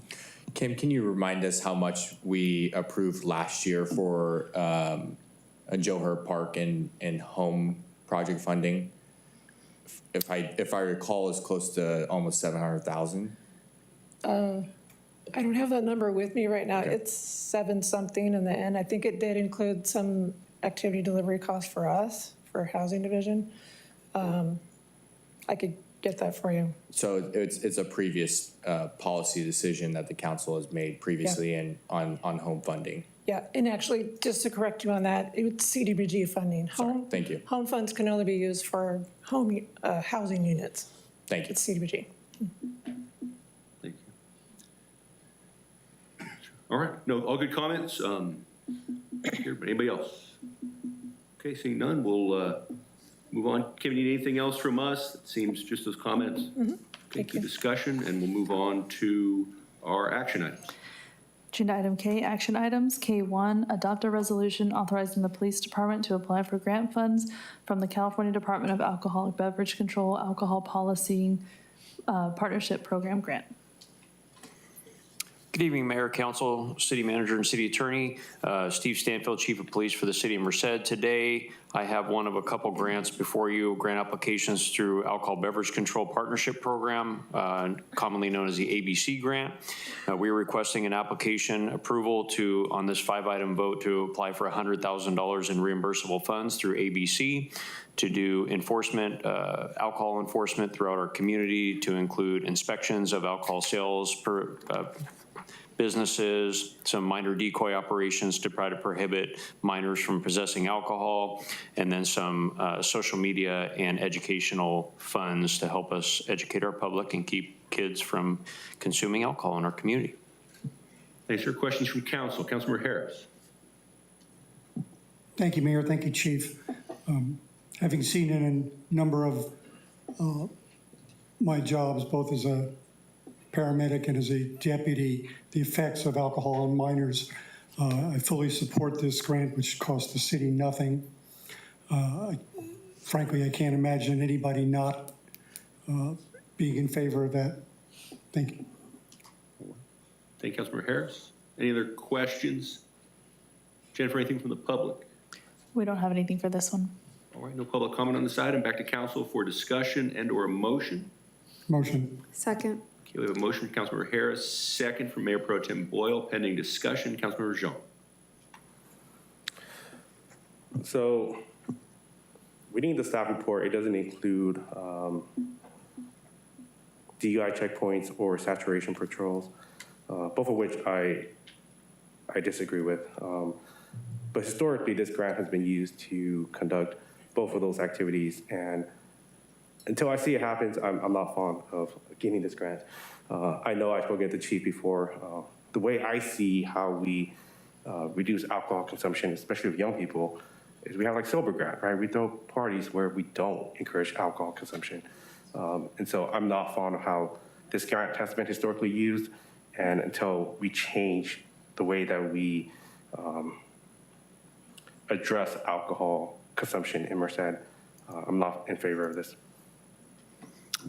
That's correct, Councilmember Zhang. Just to clarify, this is not a grant for DUI checkpoints or saturation patrols. This is not a DUI grant. This is an alcohol beverage control grant, and the focus of this grant is education and enforcement to keep minors from drinking and consuming alcohol. That's not part of this grant. So to your point, correct, this is not a DUI or a DUI saturation patrol enforcement grant. That is a separate grant. That's the OTS grant. That is not this grant. Thank you. All right, thank you, Chief. Additional comments? All right, hearing no or seeing no further comments, we'll call for the question. Jennifer. I have a motion by Councilmember Harris and a second by Mayor Pro Tem Boyle. The motion will include the adoption of Resolution 2026-16, a resolution of the City Council of the City of Merced, California, to apply for grant funding and accept grant funding if awarded from the California Department of Alcoholic Beverage Control Alcohol Policing Partnership Program. Mayor and council, please cast your votes. Okay, the motion passes with Councilmember Zhang voting no. All right, thank you, Jennifer. Item K2. Okay, agenda item K2, approval of a supplemental appropriation in the amount of $5,549 from the unreserved unencumbered balance of Fund 8503 asset forfeiture, transferring to the general fund and appropriating the same to the police department for the purchase of a TLK 100 wave two-way radios. Okay. Good evening, Council. Welcome, sir. I want to introduce Sergeant Odom, who will be presenting this tonight. So he's going to be presenting this item, the sergeant of our gang unit. Thank you. Good evening, Mayor, City Manager, City Council members. Like my chief said, my name is Stephen Odom. I'm a sergeant here at the Merced Police Department, and I supervise the gang unit. I've been doing it now for 3 years. So my request to you today is a purchase of these TLK 100 Wave two-way radios through asset forfeiture. They're push to talk, just the click of a button, obviously for covert encrypted radio communications. Just to give you a little example of what we deal with, I have a unit of 4 officers. We're a proactive street team. Many times when we see something or my guys see something, we have to revert to good old-fashioned phone call, text message, and things are happening fast. Our unit is rapidly evolving. A lot of situations that come out that have to act fast.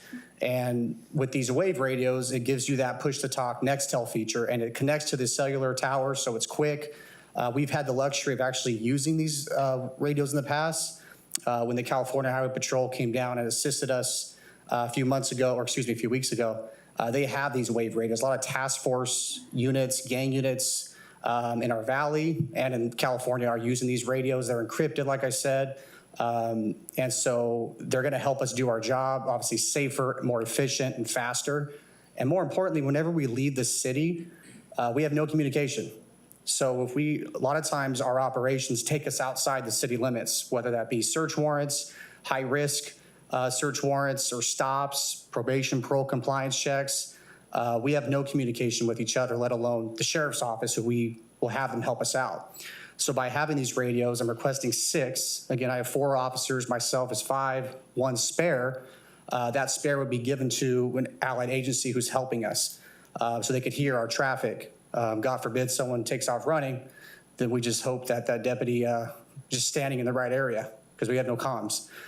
So that's the purpose of getting these radios. And again, they're encrypted. And lastly, they have the ability to connect with other agencies. So like I said, CHP, Department of Justice, a few other task force agencies have them, Modesto PD's task force. So all we have to do is call the provider and tell them, hey, we're working with this agency today. They can connect, and now we can talk to their radio system, if that makes sense. Any questions? Thank you, Sergeant Odom. Any questions? Okay. Sergeant, 6 for about $5,500? Yeah, so it's a 2-year subscription. Within that 2 years, you get all 6. You get a charging station for all 6, and then the subscriptions, $35 a month for each radio, which, again, 2 years, and that's after that, there's no reoccurring costs. It ends there. You own the radios. From there, if we decide, we'll cross that bridge when we get there, if we want to renew it or go elsewhere. What's their lifespan, their anticipated lifespan, the last couple of years? From everyone I've talked to, from the people that actually use them, they're excellent. I haven't heard one negative thing as far as telling me, hey, this can last you X amount of years. I haven't heard that, but everyone that I've worked with that have these, they're exceptional. One example is working with Department of Justice. One of their agents was in Southern California, and this individual was in Merced, and simple push to talk, it sounds like a cell phone. It's as clear as day. So they all go off the network. It's just cell tower. So they're pretty durable from what I've used. Councilman Harris. Thank you, Mayor. Thank you, Sergeant. Do you have any direct communications if you're not in range of a cell tower? Can you go direct from radio to radio? Yes, so there's 10 channels on these wave radios. All right, thank you. Additional questions from council? Anything from the public? We don't have anything for this item. All right, back to council for further discussion, additional questions, and/or a motion. Move to approve. DuPont got Harris. He got him this time. DuPont Harris. Okay, I have a motion by Councilmember DuPont and a second by Councilmember Harris. Mayor and council, please cast your votes. Okay, the motion passes unanimously. Okay, thank you, Jennifer. Sergeant Odom, appreciate you being here and enjoy those fancy radios. Agenda item K3, request to adopt inspection procedure policy for multi-unit residential buildings pursuant to California Health and Safety Code Section 179970.7. Mayor and council, this item is coming to you as a result of state law. It was Assembly Bill 548 and now codified in California Health and Safety Code 17970.7. And what this is about, it deals with multi-unit residential buildings.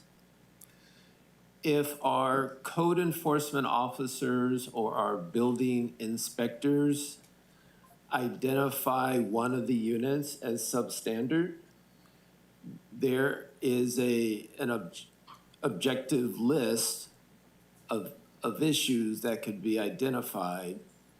And if those issues are identified, the officer or the inspector is to document and take pictures, and then to decide if adjoining units require inspection, and then undergo the inspection or a reasonable attempt to inspect.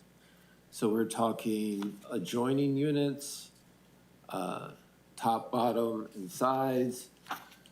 And if it's looks like it's an issue greater than that, then additional units as necessary. We had a couple of ways to go about adopting or proposing the adoption of this policy, and we decided to bring it before you for the most public way to get this policy on our books. And I'm here to answer any questions you may have. Questions for our city attorney? Okay, Jennifer, any comments from the public? I do have one from Ashley Marie Suarez. Okay.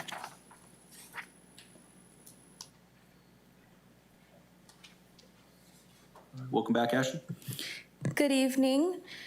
Although it's great that the city wants to comply with state law, the city has yet not adopted the municipal code companion health and safety codes, including Health and Safety Code 17920.3 and 17920.10, to make sure that the code enforcement has updated criteria for what is considered substandard housing. Before this policy is adopted, we urge that the city conduct outreach and meaningfully engage the residents of Merced to truly understand what these substandard conditions look like, to ensure it can be properly captured and addressed by this proposed policy that has been presented to the public for the very first time today. Additionally, I wanted to highlight that in the policy that was attached, Exhibit A, pretty much all the pages say Exhibit A. Under determination, it does have a non-exhaustive list of violations that could be reasonably affecting other units, including mold, mildew, pests, and or lead hazards. And I wanted to also make sure that things like plumbing leaks or unsupported or unsupported walls were also added to that list. As well as making sure, still under determinations, that a definition for severe or widespread defects are included in the policy to really capture what exactly would qualify as severe or widespread defects for a code enforcement officer to inspect the remaining units of that building. Under C, notice of violation requirements, I also wanted to ask for the city to define reasonable time, as it says that upon the conclusion of the inspection and within a reasonable time, the code enforcement officer shall draft a notice of violation. And reasonable time to me sounds like 30 days, but it should really be specified or should point to any existing policy that defines that clearly. And for D, reinspection, the code enforcement officer, building inspector must schedule a reinspection, but it is not defined what that time frame is. And so we suggest that it includes within 30 days. Thank you. Thank you. All right, Jennifer, anything else from the public? That's all we had, Mayor. Thank you. Mr. Cornwell, any response to the comments from Ms. Suarez? Yes. One comment is any delay in the adoption of this resolution is further delaying compliance with the state law. And two, as far as when the speaker was reading the examples of issues to be determined, The exact list comes from Health and Safety Code 17920.0. There are 17 headings of what can justify a substandard unit. And if you'd like me to read that, I will. Your request? I think we're okay. Okay. I see. No. All right. I think that's all the issues I want to respond to. Okay. So your recommendation would be if we need to move forward and approve this to get into compliance, but then if there's any other issues, we can work on them in the future. Yes, and I'm willing to discuss additional issues, but this is pursuant to a law and not much flexibility there. Got it. Councilmember Smith. Thank you. I think what the city attorney is saying is that he adopted the language of the state law. I wanted to sunshine something for my colleagues and for the community. Last Thursday afternoon, the city attorney and the city manager hosted a focus group on not just this multi-unit inspection ordinance, but also the anti-slumlord ordinance that we're going to talk about in a little bit. Participants in the meeting were Ms. Suarez from Leadership Council, also Ms. Blanco Ojeda from Faith in the Valley, a local property manager, Aaron Ham, and Greg Terzakis, who's a local representative of the California Apartment Association. I was fortunate to be there. I can say that it was a tremendous discussion with people who want to get to the same place of providing habitable housing, maybe from different perspectives. And my thoughts were not only conveyed to Mr. Cornwall at the time, but I think he took some notes from the tenant advocates and the property managers and the landlord representatives in the room as well. So folks have had a seat at the table, which is important to note, not just discussing this evening. I do want to ask, this bill kind of seems like it's codifying in statute what I learned in law school is probable cause. It would seem to me that our code enforcement staff, and the chief can chime in if he likes, if they found a reason to think that one unit of a housing block was uninhabitable, they would probably have a reason to inspect an adjoining unit or others. Does this proposed ordinance change anything about how code enforcement team might view and inspect a multi-unit housing? It does not, and in fact, it is how code enforcement and the building inspections go about their business. We're just required to have the policy on the books. So it will not change their approach to the job. So we're in compliance with state law, but also now we're sure that we're approaching these inspections in the right way. Correct. All right, thank you. And there is one thing I wanted to add regarding the time to come back for reinspection and the time given. I would recommend flexibility for our code department and inspectors because all violations aren't the same. So they are quite competent and familiar with approaching a reasonable amount of time pending the issues that they see. And putting a specific number may not fit particular situations. All right, thank you, sir. Councilmember Harris. Thank you, Mayor. I'm going to go disagree with the county council, and I think it's city attorney, too much time in the county. I think it's reasonable to put in timeframes that are subject to modification. But I think if you don't put any goal in, then you haven't really set an expectation. And I think complicated inspections can be accepted from that. But I think for the most part, you can set a date if it's 30 days or not. And if it's not, at least have a vehicle where it's made, it's elevated to somebody who can say, yes, I agree, you can extend that by 2 weeks, you can extend that by how many days. Otherwise, it just runs a risk of falling off into the void. So I certainly don't want to delay the adoption of this tonight, but I think we should look at that in the future as a change. Thank you. All right, thank you, Councilman. City Attorney Cornwall, your response on a? No. Good. All right, good. Councilor Jean. I agree with Councilmember Harris here. I think that it's important to include timelines. I think that's what happens when our residents, I feel like there's an echo. God, you agreed with Harris, so it kind of threw the whole system out of whack.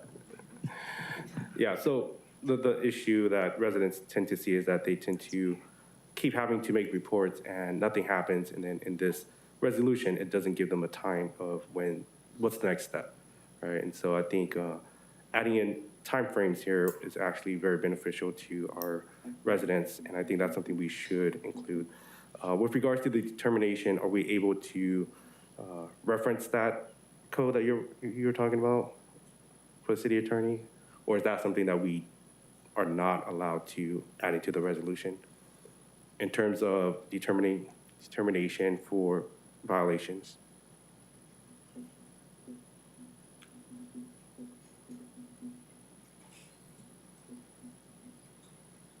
It is in the policy. I must have missed it. I can point your attention to the purpose section. Okay, I see it here. A unit is substandard as defined in section 17.920.3. Thank you. And then if we look at section C, notice of violations, there is the word advise here. So it reads, the code enforcement officer / building inspector shall draft a notice of violation to advise the owner / operator and tenant of each known violation. For that advise, does that mean that they're not required to abate, or is that an advice, or is that a legal term that I'm just not aware of?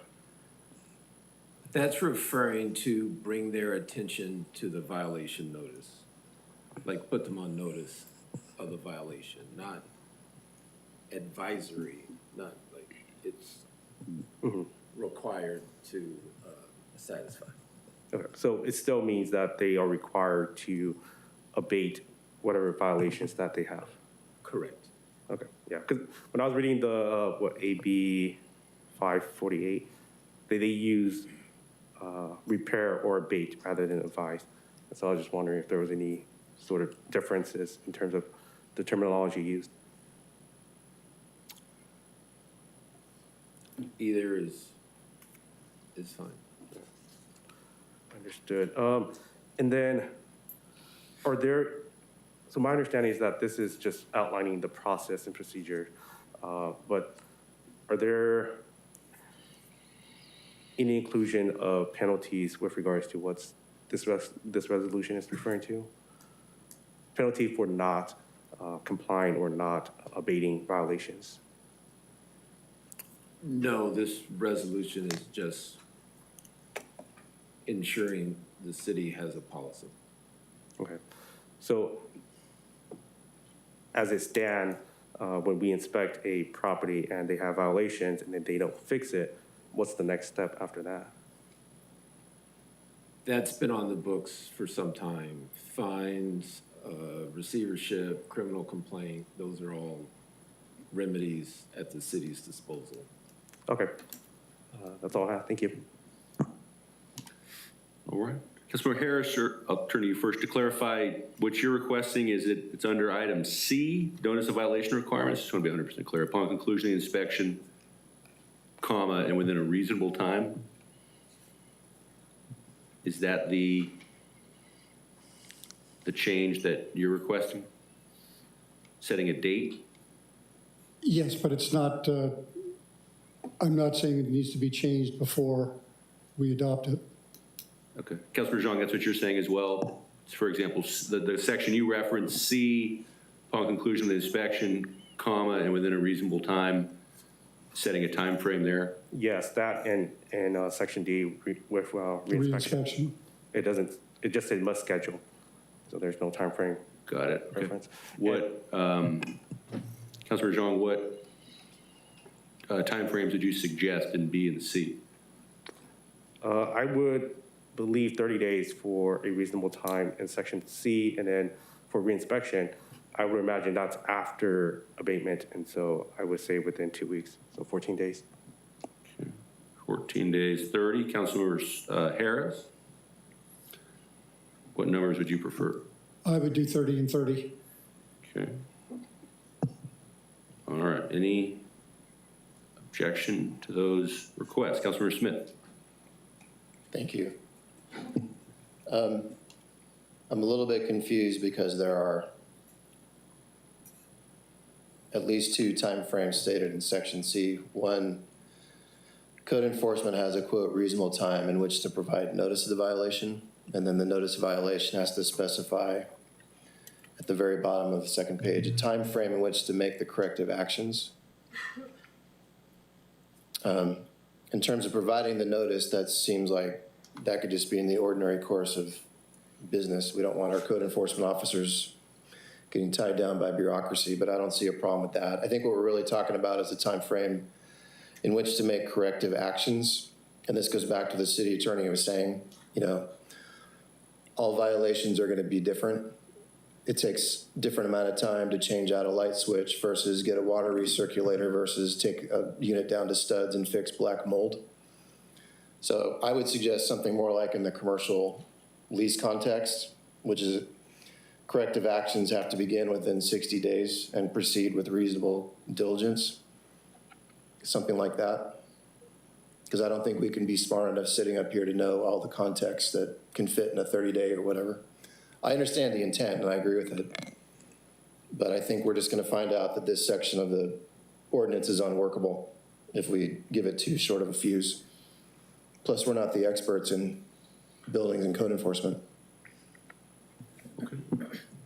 Chief, just for my 2 cents, I think 30 days does seem a little tight, especially you could have people who are out, someone on vacation, maybe they're gone for a week or 2, and then you have a lot of other cases as well.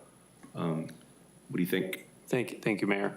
I think one of the things we have to remember is we're relying on vendors that are not city employees. So we have a landlord that is trying to fix any number of these issues you bring up, and we're subject to a third-party contractor that's going to be doing that work.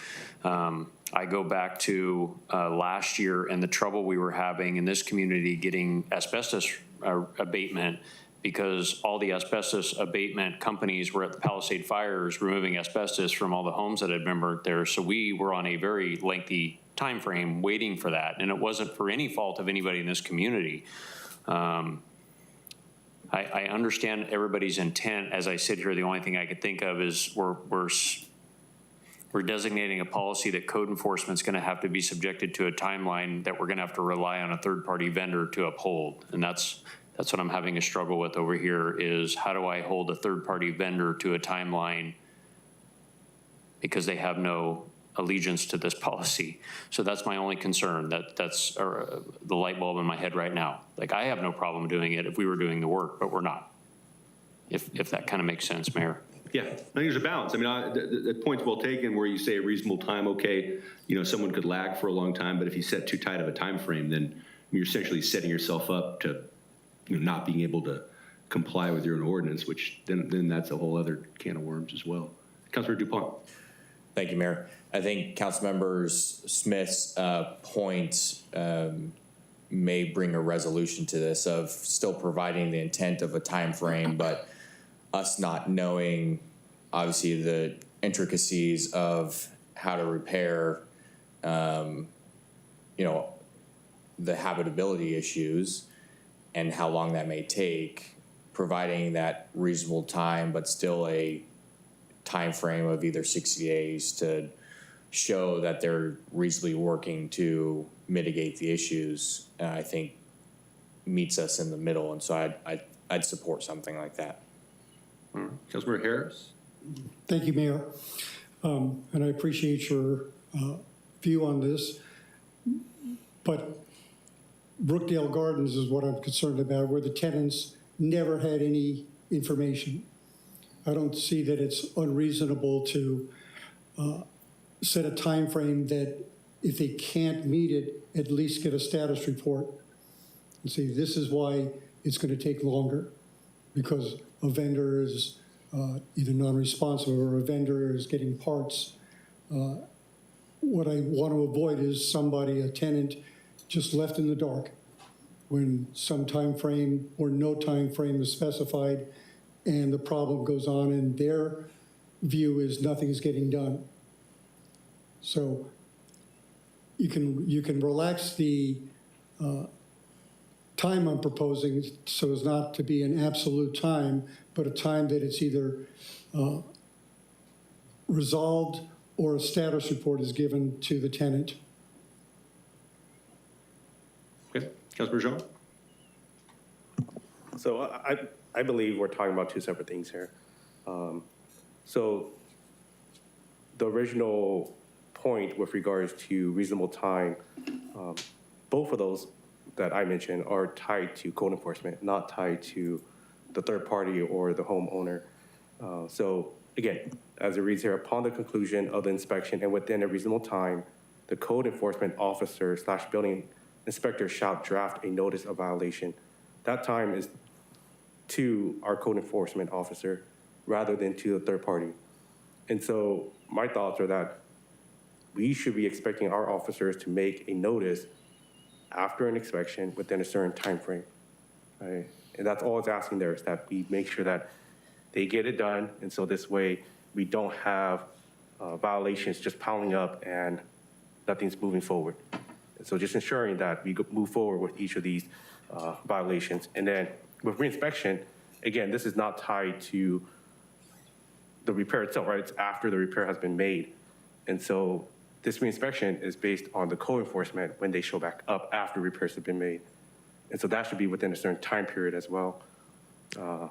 So once repairs have been made, the code enforcement officer should show back up, in my opinion, within 2 weeks rather than 60 days to verify that these repairs have been made. As I believe we're talking about two separate things. Because what Councilmember Smith and DuPont mentioned are with regards to the repairs that are actually being made by the owner rather than the restrictions of time that we put on our own code enforcement officers. Councilor Smith?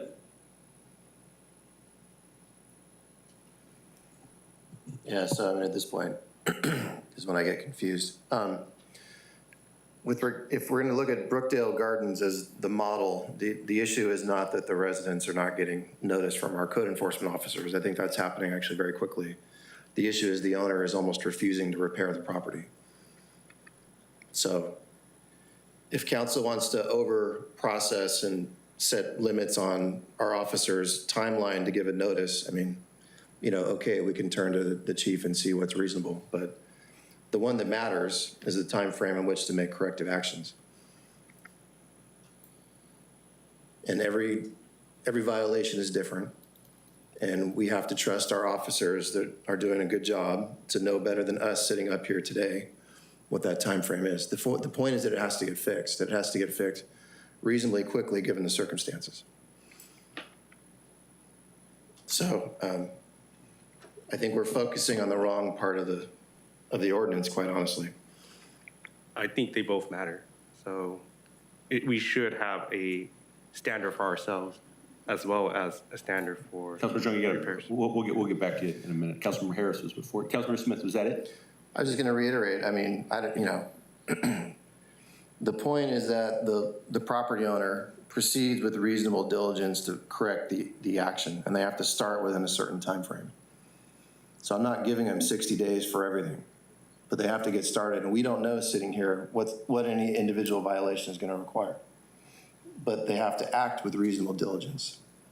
And if it takes 12 months because we're waiting for a boiler to get off of a ship somewhere, then that doesn't mean they aren't acting with reasonable diligence. Everybody's involved, everybody's getting notice.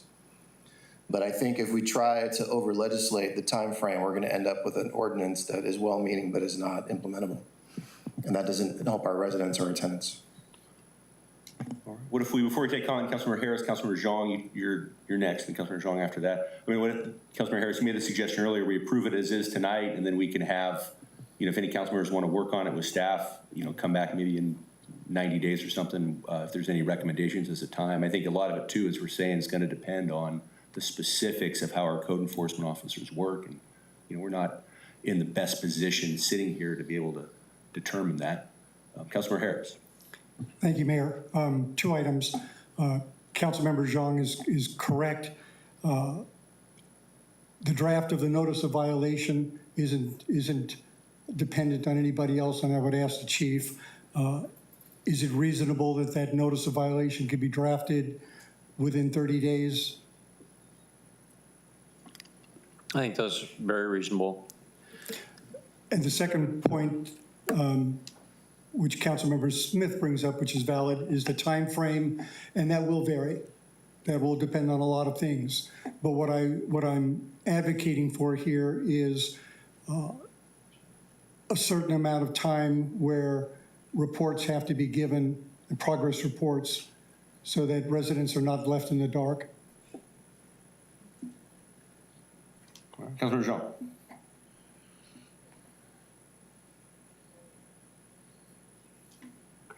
I agree. And then I guess I have a question for our city attorney. You mentioned earlier that the penalties we're already following this procedure. It's more like just putting it into writing, and then there's already penalties. And so as it stands right now, does property owner, do they provide any sort of updates? Are there any sort of time frame? What's been going on relative to, are they being penalized and they're just not doing it as council member, or paying any fines or making any sort of repairs, as Councilmember Smith kind of mentioned?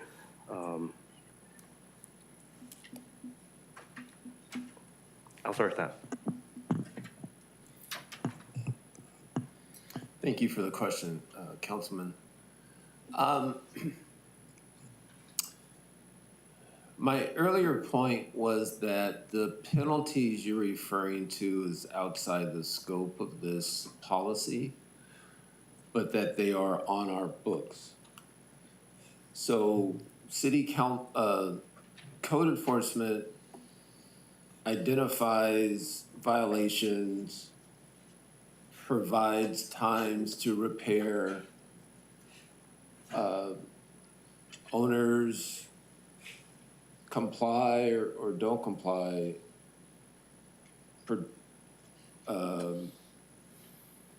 as the specific situation unveils itself. I'm sure there's not 100% compliance. At times they get more fines and the price goes up. Other times it's referred to my office for a receivership, and we put in place a temporary ownership to fix the issues. So it varies the remedies, but my point was just that it was on the books. Further discussion, questions, or a motion? Councilman may have another question, I think. No, I mean, Matt, you kind of, I retracted earlier because I responded to Councilmember Smith out of order. So that was just another question. Thank you. Okay. No, thank you. All right, good discussion. Mr. City Manager McBride, want to weigh in, sir? Yes, thank you. Appreciate all the good dialogue on this tonight. It's important to get these types of conversations correct. And so I think it's important to kind of go back and review the document as it's drafted. So on page 5, it's very clear that part of the notice that's going to be provided includes a time frame from the person providing the document back to the tenants, which is going to go to, who has to make the repairs, with a time frame to make the corrective actions, right? So that information is going to be included in that notice that goes out. So I think it will be represented in the document that goes out. So I think that information is provided. And so I think the question comes up, if what happens at the end of that time frame, if it's not addressed, is there a subsequent time or a process to provide an update? I think that I don't know that we need to have it in this policy, but if you want to have a informal response from me or direction from the chief, we can work through that. If we get through the process and we haven't made progress, we can work through subsequent documentation to the tenants to address their needs so they're aware of what's happening with regard to the repairs. All right. Additional questions, discussion, or a motion?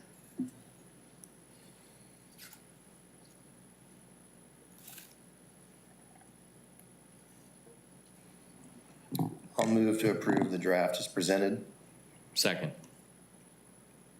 Okay, I have a motion by Councilmember Smith and a second by Councilmember Dupont. The motion will include the adoption of Resolution 2026-17, a resolution of the City Council or City of Merced, California, establishing the inspection procedure policy for multi-unit residential buildings. Mayor and council, please cast your votes. And the motion passes unanimously. Okay. All right, thank you all for a good discussion. And again, if there's any issues, would welcome a return to council for more. Okay, taking us to item K4, Jennifer, the UC Villages annexation. Agenda item K4, approval of a First Amendment to the deposit and reimbursement agreement with UC Village LLC relating to the annexation of approximately 37.2 acres of land at the southwest corner of Bellevue and Lake Roads called the UC Villages Annexation Project to the City of Merced, and approval of a First Amendment to the professional services agreement with De Novo Planning Group. Thank you, Jen. Leah. Good evening, Council, Mayor, City Manager, Attorney Cornwell, Leah Brown, Management Analyst in Development Services. And tonight you have before you a couple of amendments to some documents that we adopted back in November 2023. This is in regards to the 37.2 acres of land being annexed called the UC Village LLC project. This project is on the southwest corner of Bellevue and Lake Roads. So kitty corner from UC Merced. And back in 2023, you approved a deposit and reimbursement agreement to pay for environmental services. And you also approved a professional service agreement with De Novo Planning. And over the course of that time, there's been a lot of back and forth. Additional work was required for a traffic study. There's a lot of biological changes out there in that area. And so the contracts just require a little bit more funding. And so you have before you a First Amendment to that deposit and reimbursement agreement to pay for the environmental services. This is no money that the city's fronting. This is paid by the developer. So there's an amendment to the professional service agreement to increase by, I think it's 11,000. And then the deposit and reimbursement is 11,000 plus 10% for staff time. And we need 5 votes for this. All right. Thank you, Leah. Any questions for Ms. Brown? Jennifer, anything with respect to public comment? We don't have anything for this item. Okay, back to council for further discussion and or action. And again, it's a 37.2 acre project, potentially 922 dwelling units right across from UC Merced. Right. Dense multifamily housing, 4-story, 5-story, 2-story. So Oh yeah, it's a great project. big project, a lot of housing. Okay. Questions, comments, discussion, motion? Motion. Second. Harrison Boyle.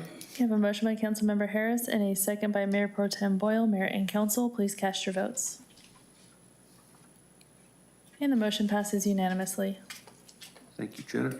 On to our reports. Agenda item L, reports. L1, report on 2027 congressionally directed spending, earmark funding, request submissions. Thank you, Jennifer. Good evening, Mayor, Council, City Manager, and City Attorney. My name is Jennifer Blackman. I'm the Senior Management Analyst, and I'm here to report on our fiscal year 2027 congressionally directed spending or earmark requests. And we submitted 3 to our representatives for federal funding consideration. So in order of importance, which they asked us to do, Project 1 is Fire Station 56 and the Emergency Operations Center. This is a $14 million project. We requested 5.4 million. We are also, as part of this submission, we included that we're exploring the HUD Section 108 loan program. Our representative asked us to include that. The project will support the construction of Fire Station 56 and a co-located emergency operations center. Project 2 was our regional public safety communications interoperability project. The funding request was $3 million, or is $3 million. And those funds will be used to acquire communications equipment compatible with the county sheriff's system so that our officers will have connectivity when they leave the city of Merced. And our third project is Bear Creek Infrastructure and Flood Protection Initiative. This is a $14 million project for which then Assembly Member Adam Gray secured $6 million in funding, and then recently secured $3.15 million in funding. So there is a funding gap of $4 million, and so we're requesting that to complete the mitigation projects. So all of these projects qualified as economic development initiatives, and they were submitted under what is referenced as THUD, which is Transportation, Housing, and Urban Development. And so they're all competitive projects. Guidance for 2027, are you laughing at THUD? Yes. Yes, we did too. Guidance for 2027 has not been released by the Appropriations Commission, so we're relying on last year's guidance. The submission window was very brief. They opened it at the beginning of March and closed it on Friday, March 6th and Friday, March 13th. So I'm bringing this to you as a report. And if you have any questions, I'd be happy to answer them. Okay, questions for our Public Information Officer? Anything from the public on this, Jennifer? It's just information only. We don't have anything, Mayor. Okay. Back to council for questions, comments, anything? All right. Need nothing from us. Okay. Just information only. So thank you. Thank you. And we appreciate it and good luck. Agenda item L2, Housing Successor Agency Annual Report for Fiscal Year 24-25. We'll invite Ms. Brown back to the podium. Lee, you don't have to rush you. That came up really fast. You do enough work. You don't have to, you can take your time. I'll run over here. Okay, so tonight you have before you the Housing Successor Agency Annual Compliance Report. You've probably remembered this from last year. It covers the fiscal year 24-25. And it is a compliance monitoring report, otherwise known as SB 341. It's part of the Health and Safety Code section 34176.1. Back in 2012, with the dissolution of the redevelopment agency, the city of Merced chose to become the housing successor. And this report was prepared in coordination with our associates at RSG Inc. So just to give you a little summary of the finances, the Housing Asset Fund balance at the end of June 2025 was $9.6 million, with $1.9 million in cash. We received $147,185 in revenues, interests, and investments, loan repayments. We had a little over $316,000 in expenditures. Approximately $116,895 was administrative. And remember, we had a $200,000 grant for Veterans Village, which was the 20-unit affordable veteran complex that opened in November 2025. The city is meeting all Housing Asset Fund requirements, and we have no excess surplus to date. We do have 5 successor agency properties that are all committed or sold, and that is for one affordable project. That is our LINK project, which I've talked about over the years. They do have an approved disposition and development agreement, and we have a funding commitment for permanent local housing allocation funding. They have a 365-day escrow, but we are well over that. With that, the escrow needed to close within 365 days of the DDA or upon their completion of their funding package. And so we are near funding now. They have an application going out for 4% TCAT credits in April and then a 9% application going in June. So we're hoping that that will cross the finish line and get building permits going by the end of the year. The Housing Asset Fund also has approximately $7.3 million in loans receivable from first-time homebuyer loans and developer loans for multifamily rental projects. Future expenditures, of course, will be monitored for compliance. So for tonight, we're just looking for direction to go ahead and file the Housing Successor Agency annual report for the fiscal year and send that off to HCD. All right, thank you, Leah. Questions? Jennifer, anything from the public? We don't have anything, Mayor. All right, back to council, discussion or a motion, and here we're just, all we're doing tonight is just approving the report. All right, Councilmember Harris. Thank you, Mayor. I move to receive and file the Housing Successor Agency annual report for fiscal year 2024-2025. Second. Okay, pending any discussion, seeing none, Jennifer will call for the question. You have a motion by Councilmember Harris and a second by Councilmember Smith. Mayor and council, please cast your votes.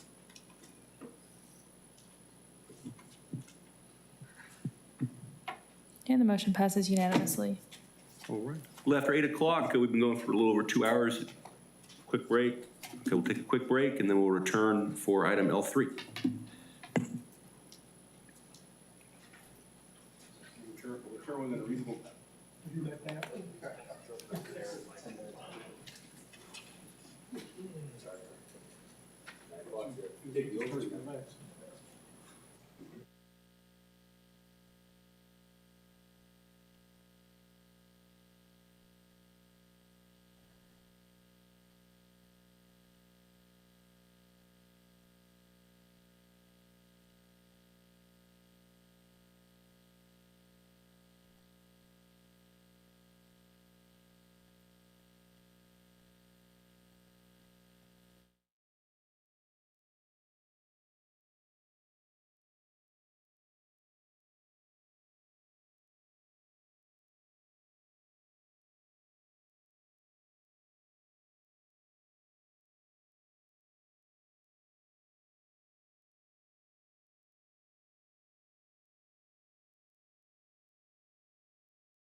Nuts. All right. All right, we will bring the council chambers back to order. We'll resume with our meeting. And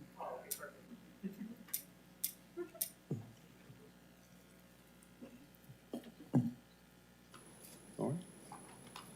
As soon as you're ready, Mr. Cornwell, we'll be ready to proceed. Agenda item L3, presentation and discussion of proposed repeat housing code violator program ordinance, adding a new chapter 8.53 to the Merced Municipal Code.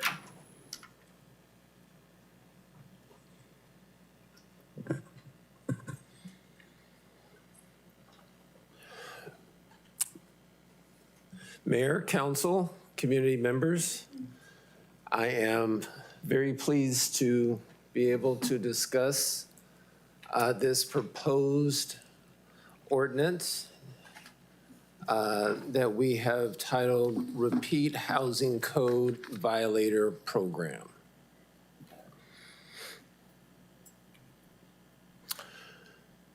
The city's rental unit stock is of significant importance to the city and of substantial interest, substantial government interest to ensure its habitability.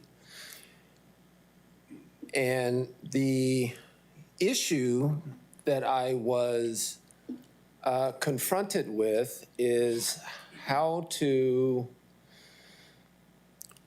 address our more egregious offenders while not layering bureaucracy on the majority of rental owners that only come into contact with government when they are renewing their business license.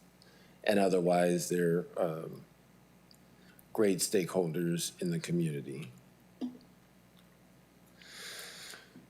So over time, rental housing can deteriorate due to age, deferred maintenance. Various issues can address can bring it to a substandard condition. And again, we have a small percentage of actors that are consistently on the other side of a notice from the city to repair their property.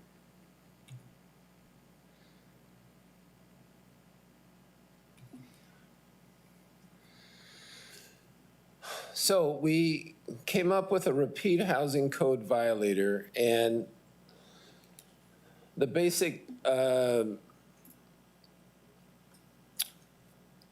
rule is that 3 unresolved violations within a 12-month period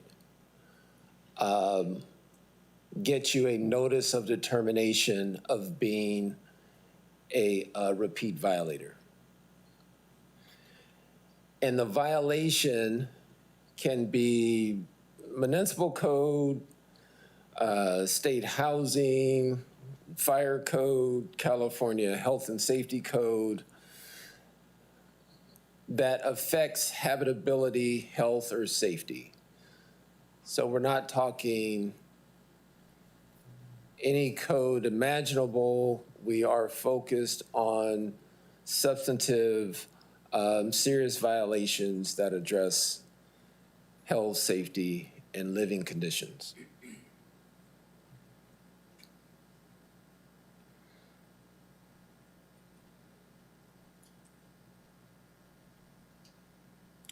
One of the comments I received regarding this proposal is that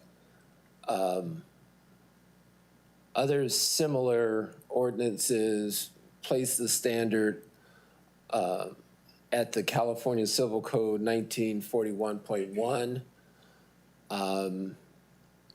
While that is true, I wanted to bring in the municipal code and other codes so that it encompasses all health and safety codes that could be applicable to a given situation.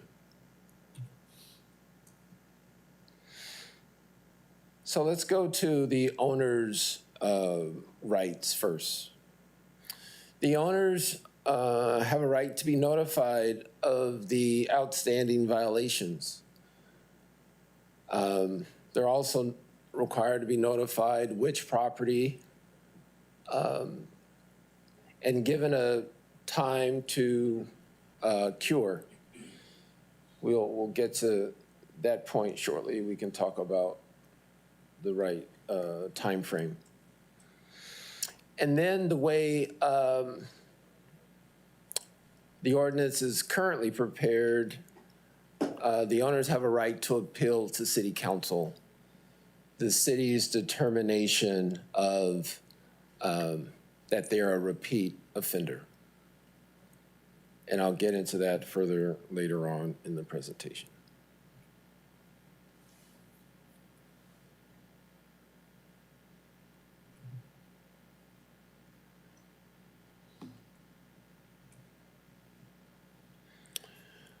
Okay.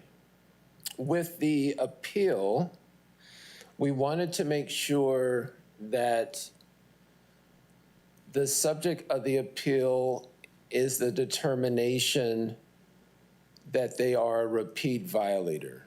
It is not to revisit the underlying citations. So an appeal could look like whether there's been 3 citations in 12 months, or like it's written in the ordinance, after 2 years, violations fall off. So maybe the owner is arguing that this particular violation is shouldn't count because of the time lapse. So it would be those type of issues, but council would not be in a position to determine particular citations, and we wouldn't be turning council into code officers to see if that particular code, that particular citation is valid or not. The owners do have appeal rights to those citations, but that would be separate.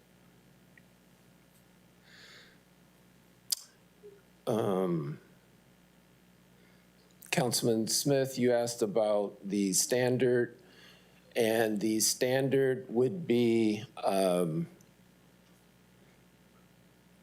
based on substantial evidence that's not arbitrary or capricious.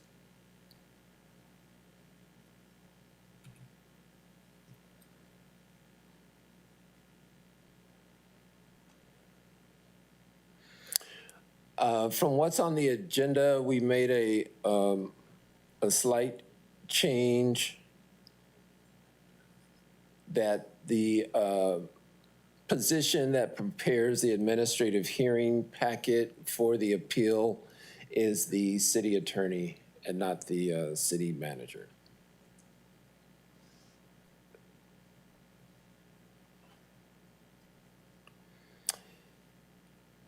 Tenant rights.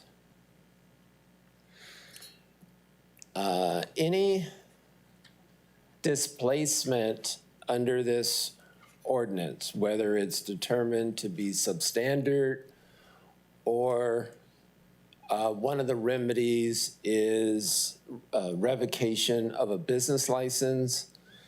If either of those 2 issues occur, a displaced tenant has a right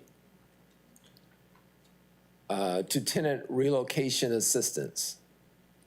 And that is pursuant to state law. Again, California Health and Safety Code 17975.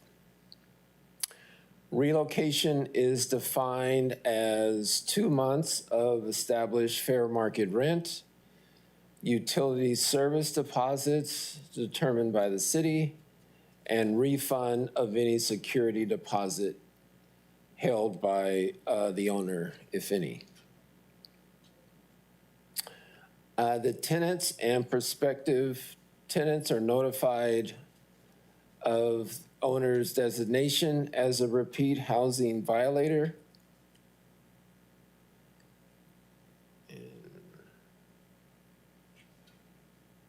Oh, I'm sorry.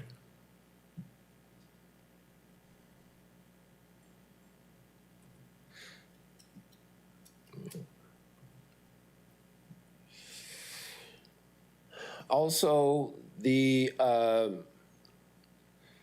tenants are have a right to be notified of the designation, of the notice of designation. It's to be posted near the entry of the rental housing property. And also the tenants are to be provided a copy of the notice as well within 30 days of owner's receipt. We had discussed whether the city should be the responsible party for notice in this situation, but we're proposing to leave the onus on the owner and the city to check the property to see if that had been done. If it hasn't, it becomes a violation of the ordinance, subject to another notice of violation and fine.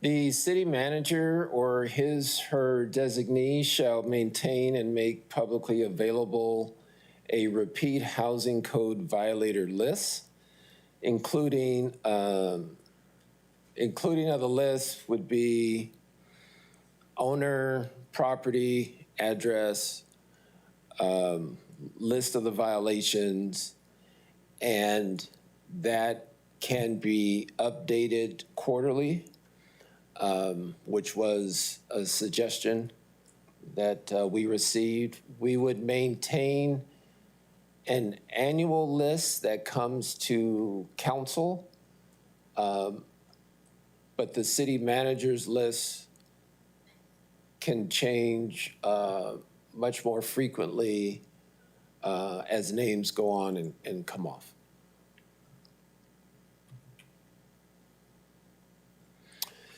Penalties. So we're creating a list. List will be on the website.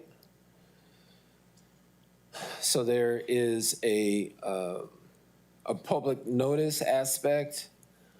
Again, there's tenant relocation if there is displacement because of the violations. And the owner may lose the ability to operate while the violations are outstanding. Aside from that, the violations are, the remedies are what is in the ordinance and also on our books: criminal complaint, receivership, actions, and any other remedies at law.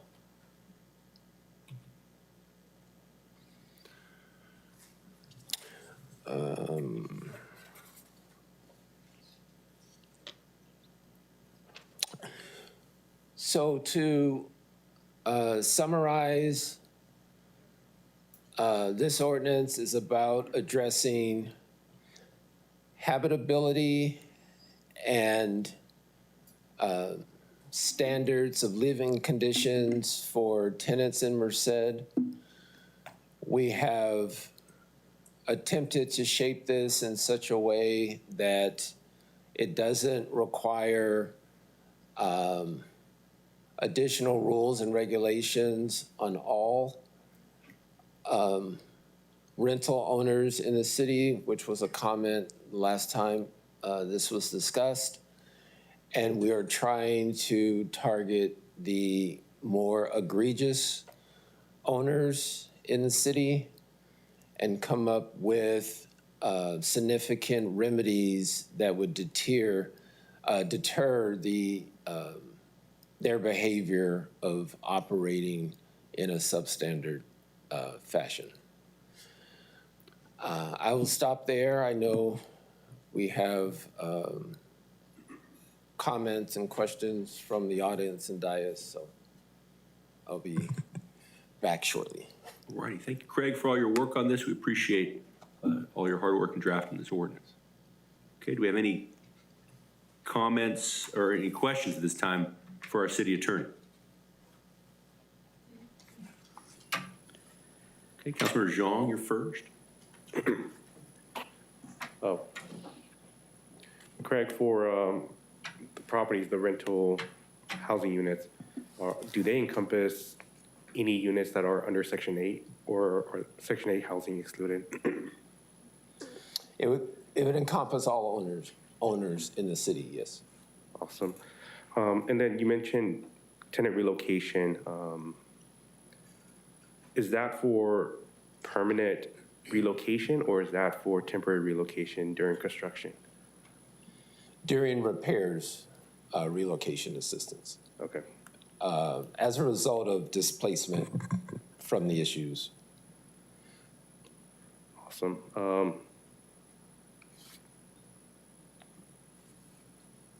You mentioned receivership as well.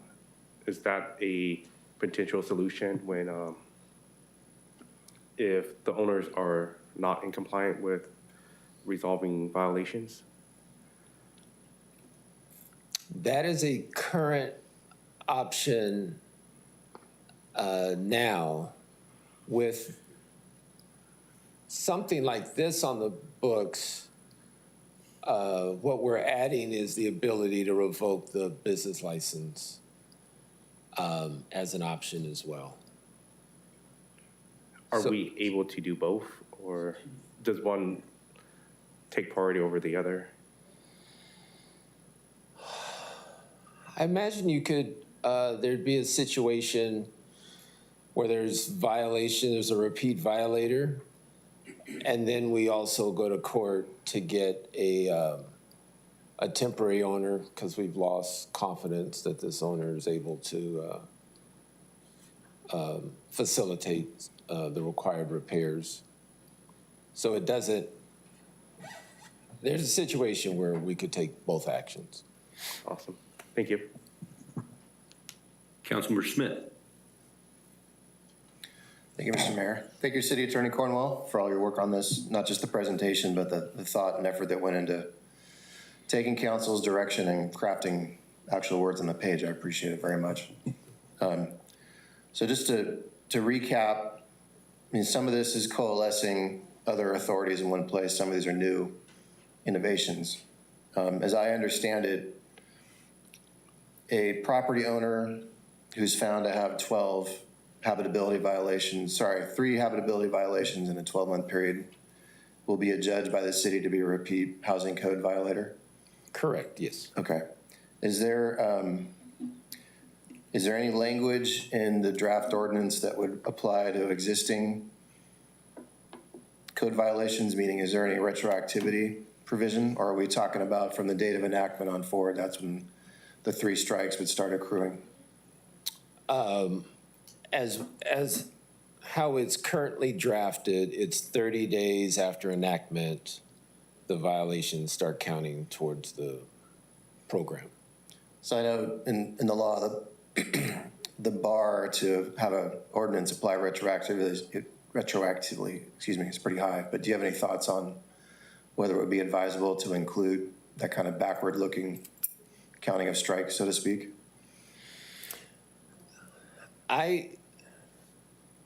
So for our repeat offenders, I really don't think it'll be hard to get or take much time to get 3 violations, to be quite candid. I think it could be forward-looking and still work well. So a bad property owner ends up on our list. The list is made public, right? Yes. There's the potential for the rental dwelling unit operator to lose their business license, Yes. right? They're going to be subject to all the remedies of the city to abate the property, right? Yes. And tenants have the recourse of mandatory assistance from the property owner if they need to be temporarily relocated to fix their dwelling unit. Yes. We've heard some comments about the potential for retaliation. So how does the draft ordinance provide a safeguard for tenants against potential for retaliation?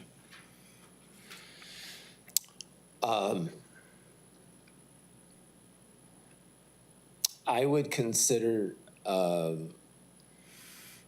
rental policies to be a separate lane from the repeat offender ordinance and have that take on its own path and discussion. I have envisioned this one focused on habitability and accountability. Okay. You've got here in section 8.53.060 tenant safeguards. Subsection B talks about a rebuttable presumption that if there's action taken against the tenant within 6 months of them filing a complaint for a violation, a code violation, that they'll have the benefit of a rebuttable presumption that the termination of the tenancy was for retaliatory purposes. Doesn't that give our tenants who are living in these substandard apartments basically the upper hand in any legal proceeding to get things like, for example, the relocation assistance? Well, it certainly takes the landlord-tenant fight to civil court.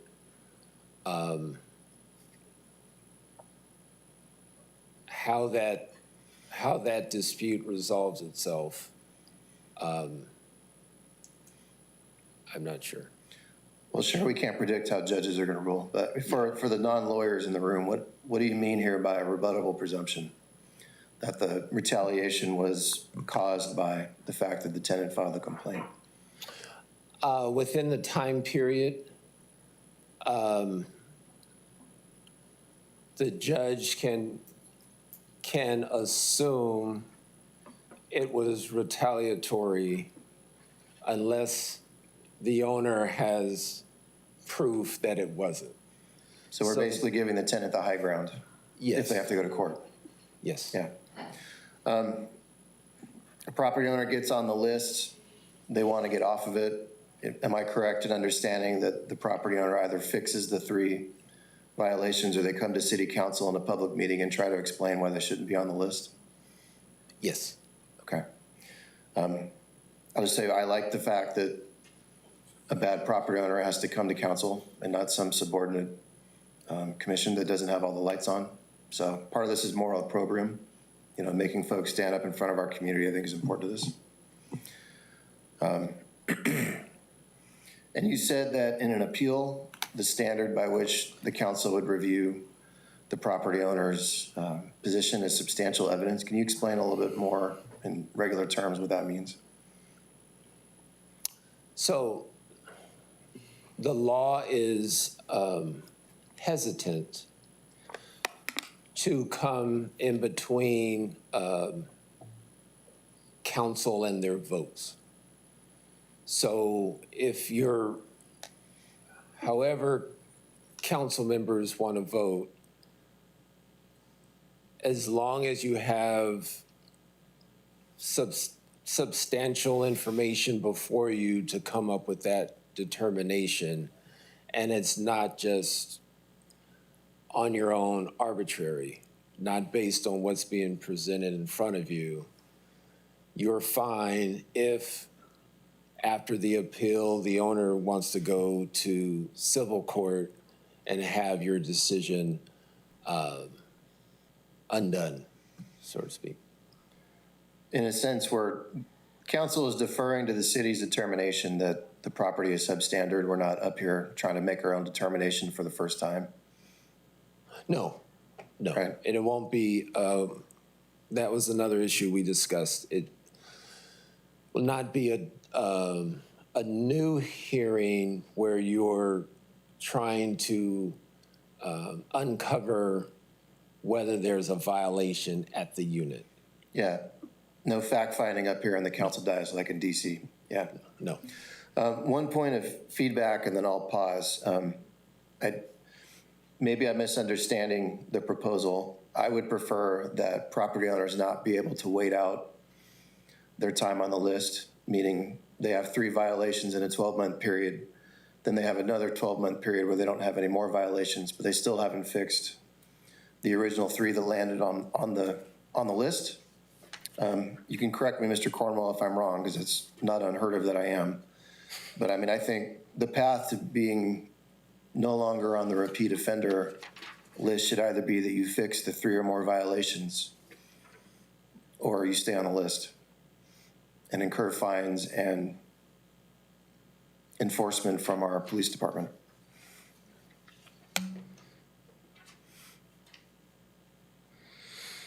I would agree with that. I know you're referring, oh, here it is.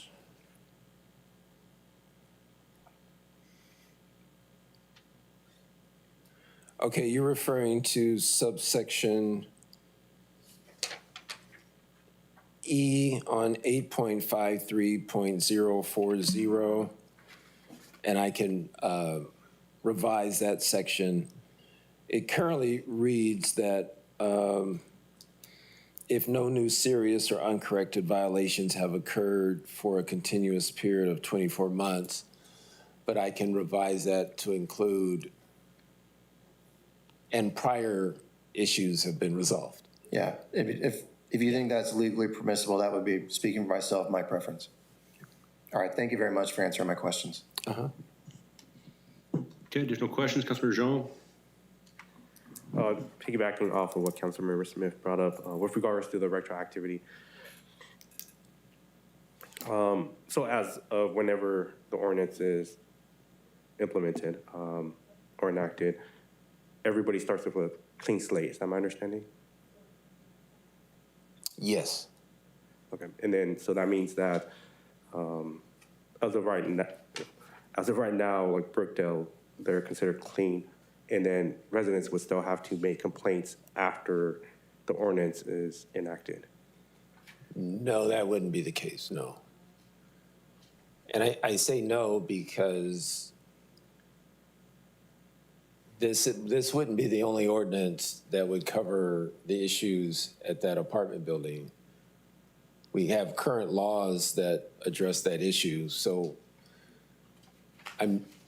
we're not giving them a clean slate for whatever they're doing right now. We have laws to address it.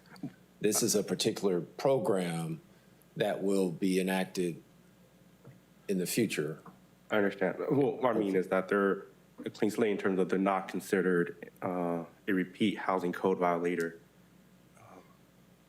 yet, until more complaints come in after the ordinance has been enacted. Correct, yes. Okay. And then for those violation or those complaints, do they have to be new violations, or can they be repeated violations of the same thing that hasn't been resolved? They can be that would be a new violation. So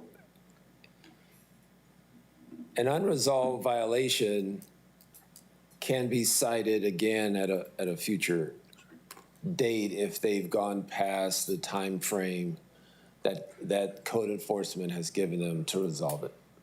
Thank you. And then you mentioned addressing retaliation separately from today's ordinance, and you mentioned that as a renter kind of ordinance. Is that my understanding? I thought the question to me was a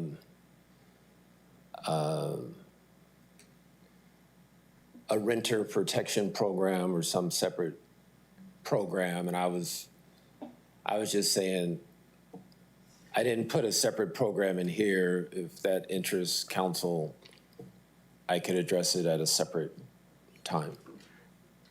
Do we foresee that there will be retaliation, either like rental increase or harassment that could be a result of this prior to a rental ordinance being drafted? I haven't even gotten direction on that policy. The only thing that's in this policy is that time frame we talked about, the 6 months, that presumption if the tenant is in a subsequent civil dispute over it. Okay. Yeah, I think that's all the question I have for right now. Councilor Dupont. Thank you, Mayor. Just a couple questions. There's reference to fines and fees throughout the proposed ordinance, but no necessarily a fee section in this ordinance.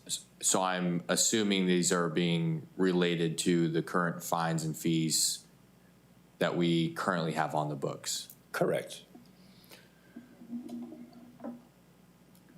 And just for the audience, I believe it's 100, 200, 300. First violation, second violation, third violation. In the enforcement actions section 8.53.070 subsection A, the last sentence references the owner shall pay tenant relocation assistance and references the health and safety code section. And this may be an IT question as well, but if there's a reference back to the subsection C to 8.53060C, that could tie in all of the requirements of tenant relocation assistance, not just health and safety code section.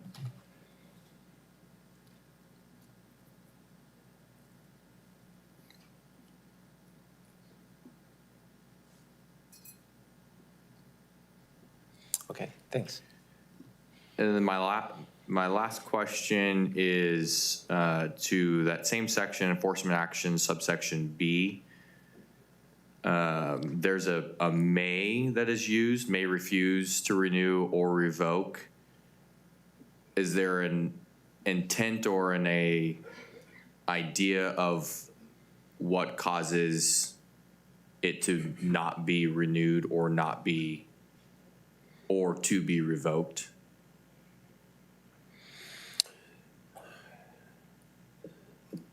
No,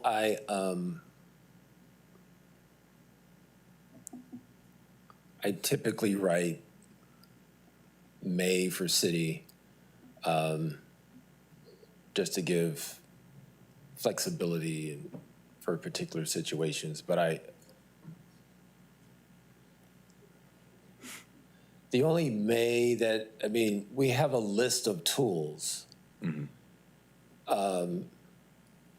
We may not want the revocation tool, but we want receivership or a criminal complaint. So the may is which tool the city wants for a particular situation. Understood. Thank you. Councilor Smith. Thank you. I wanted to circle back on the retroactivity point. Emotionally, I want the existing issues that have been identified to count. However, as an attorney, I know that the due process bar is pretty high for us to figure out a way to make past violations violate an ordinance that doesn't yet exist. But my understanding, though, of the ordinance is that when code enforcement goes to re-inspect a property for an existing problem, if that problem has not been ameliorated, then the old problem becomes strike number one. And my suspicion, unfortunately, is that for some problem properties we talked about a lot, that the city attorney is right, that it's not going to take very long for that list to self-populate. So I would be more comfortable going that route than implement an ordinance that ends up in litigation because we tried to overreach on retroactivity. Just my thoughts on that. Okay, Councilor Dupont? Thank you. I appreciate you bringing up that point. I was reading section 8.53.050A and got, I would say, I almost got to the retroactivity language because of shall evaluate rental housing property unresolved violations, which I was interpreting as retroactivity. But understanding Councilmember Smith's point of code enforcement reevaluating and seeing if there is an unresolved violation serves as a new violation and serving as violation number one. And it's good that we're ensuring that we're clearing that for the record. Okay, additional comments, questions? Councilor Jean? For the, if and when the city revokes a business license, could you walk through how that may or may not impact tenants? So That would impact tenants, yes. There would be an impact. During that time, the owner's out of business, and their business is renting units. So yes, they could not go forward with their business without our business license. So just reiterating here, if there's an apartment complex and 6 units have multiple violations, it could potentially be, the business license could essentially be taken away and everybody else would need to leave as well. Correct. And if that occurred, the owner is responsible for tenant relocation assistance. Kind of going back to receivership, is that something where we could, as a city, step in and abate or make the repairs and then seek compensation at a later date from the owner? That's not how it works. Receivership, you have to get judicial authority. You recommend someone in the business of bringing up issues at a property. They get appointed. They get paid off of the equity in the property, or they sell the property under judicial oversight, and payment is made, including the city's time and effort spent, is how payment happens in that scenario. Well, I guess my question, and excuse me for the definition being wrong, but is there any way or mechanism in which the city could make repairs and ensure that tenants are able to still stay in the apartment complex? City cannot make repairs because it's not the city's property. Okay, thank you. All right, anyone else? Jennifer, anything from the public? We do have 4 request to speak forms. All right, call the speakers, please. If I can get Ashley Marie Suarez, Irma Adame, Blanca Ojeda and Pastor Madeline to the podium, please.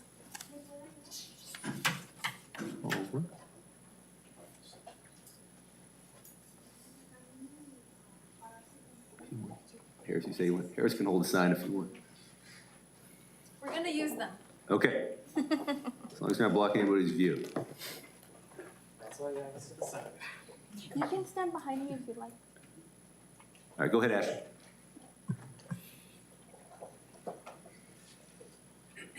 Good evening. Before I speak on the Repeat Housing Code Violators Program, I wanted to uplift New California Government Code Section 54953.4, passed in 2025, that requires local jurisdictions to update the means that the public can participate to these meetings under the Brown Act.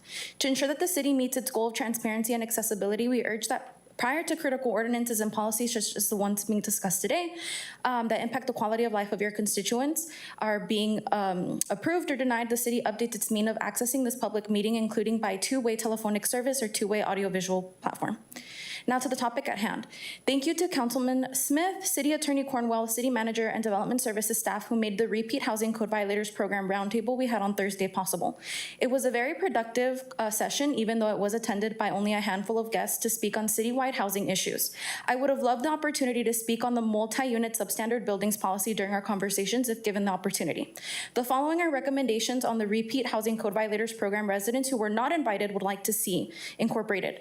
Number one, a weekly published PDF list of all properties that meet Repeat Housing Code Violators definition available in person at the Civic Center and on the city's website, similar to what health inspections and inspectors do. Two, a fee schedule tied to each of the subsequent inspections that result from unresolved violations or reference to the municipal code that code enforcement follows to avoid any confusion. Three, for code enforcement to provide a notice of determination to all current tenants to that property at the time the owner's notice of being designated a repeat housing code violator, rather than trusting the negligent landlord that will provide the tenants, the notice to the tenants themselves. Four, a fund to be established to ensure that if owners do not pay for relocation when an order to vacate the property is issued, the city can cover the cost of relocation for the tenants, and then the city can pursue reimbursement from the owner, however assessed. Five, a clear definition of serious violations as referenced in item E under section 8.53.050, designation of repeat housing. Number six, ensure that all sections that state reasonable period of time or an equivalent are defined by a time period such as 30 days or less, especially considering that it is not often code enforcement would provide a cure time longer than 30 days. Seven, that the city takes an action to support an eviction protection program to support item B under section 8.53.060, tenant safeguards, to address the gap acknowledged by City Attorney Cornwell that would result in a judge finding the owner acting in retaliation. Since this is a civil court case, or would result in one, residents currently are not legally entitled to legal representation, although very necessary, such as in the case of retaliatory unlawful detainer cases. If you have any questions about these suggestions, please do not hesitate to contact me. Thank you. Thank you, Ash. All right, next speaker.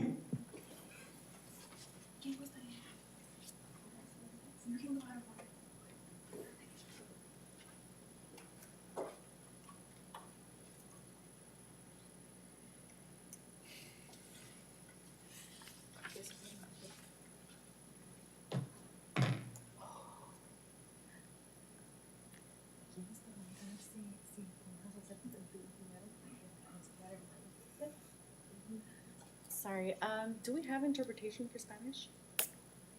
Or did she leave? I think she just left. Is there a way she can come back, because we have a Spanish comment? I don't have her contact information. Okay. Try, if you guys want to go for Blanca, if you want to go ahead, and then we'll try to get her back. Alrighty, well, we work on that. Good evening, council members.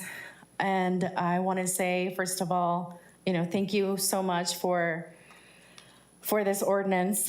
I want to start by saying that because this means a lot to the tenants that have been struggling, that have been feeling the impact of uninhabitable conditions that they are constantly having to live under. And I also want to say that this is the beginning. I'm really thinking about this as the beginning of something that we'll continue to work on, hopefully over many years to come. As we know, nothing is perfect and some things always need fixing or improving.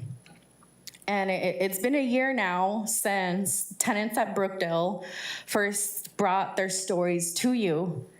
And a lot has happened during that time. I know Councilmember Shane Smith, you're familiar with some of what's happened, but to the rest of the council, folks at Brookdale were retaliated against after they spoke up at some of the council meetings. They were hit with 3-day notices for various different reasons, things that they had never been hit with 3 days notices before. Aside from that, a couple of folks were served with unlawful detainers. And due to code enforcement being on their tail, they did enter apartments without prior 24-hour notices to fix the apartments. And tenants were told that the fixing needed to happen whether they were there or not. So these types of actions definitely felt retaliatory after they spoke up, and this is the reason why many tenants stay quiet and don't speak up. Now, a year later, I'm very glad to see that things are being, these stories and these situations are being taken seriously, where we're seeing something come out of that. However, during last Thursday's conversation that we had with the city attorney and Mr. Shane Smith and a couple of other folks, we did realize, again, the need for continuous tenant protections, specifically representation for tenants in the courts, right? In case these situations happen, things such as retaliatory behavior on behalf of landlords. So I leave that for you to continue to ponder on. We are happy to continue thinking about additional tenant protections, and thank you for your time. Okay, thank you, Blanca. I think, if we could pause there. Jennifer, if we can't get the interpreter back, Blanca, I saw you providing interpretation back there. Are you potentially comfortable doing so? I don't know if we can do that, but. Well, Venus might be able. Venus has done it in the past. We could, yeah. Okay, perfect. All right, go ahead, Pastor, if you like.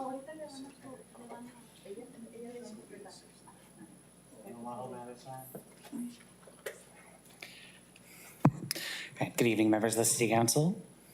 Evening. So I want to first acknowledge that, yes, in reference to the discussion on item K.3, there is no human way to account in law for every contingency that happens in life.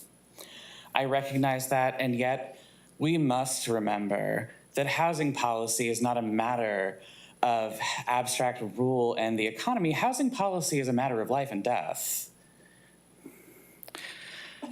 As such, I strongly encourage, if it is beyond the purview of this ordinance, then in further work in enforcement or in further law to consider strongly strict yet reasonable timeframes provided for repair as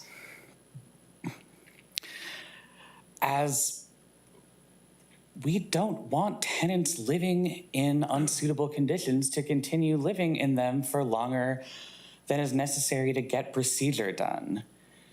We don't want we're passing this because we don't want the citizens of Merced harmed or further harmed. That's the goal, I believe. Housing is a matter of life and death, and tenants living in unsafe conditions need to have recourse with their elected leaders and feel safe in that recourse and feel like they can trust that there will be action and compassion in that response.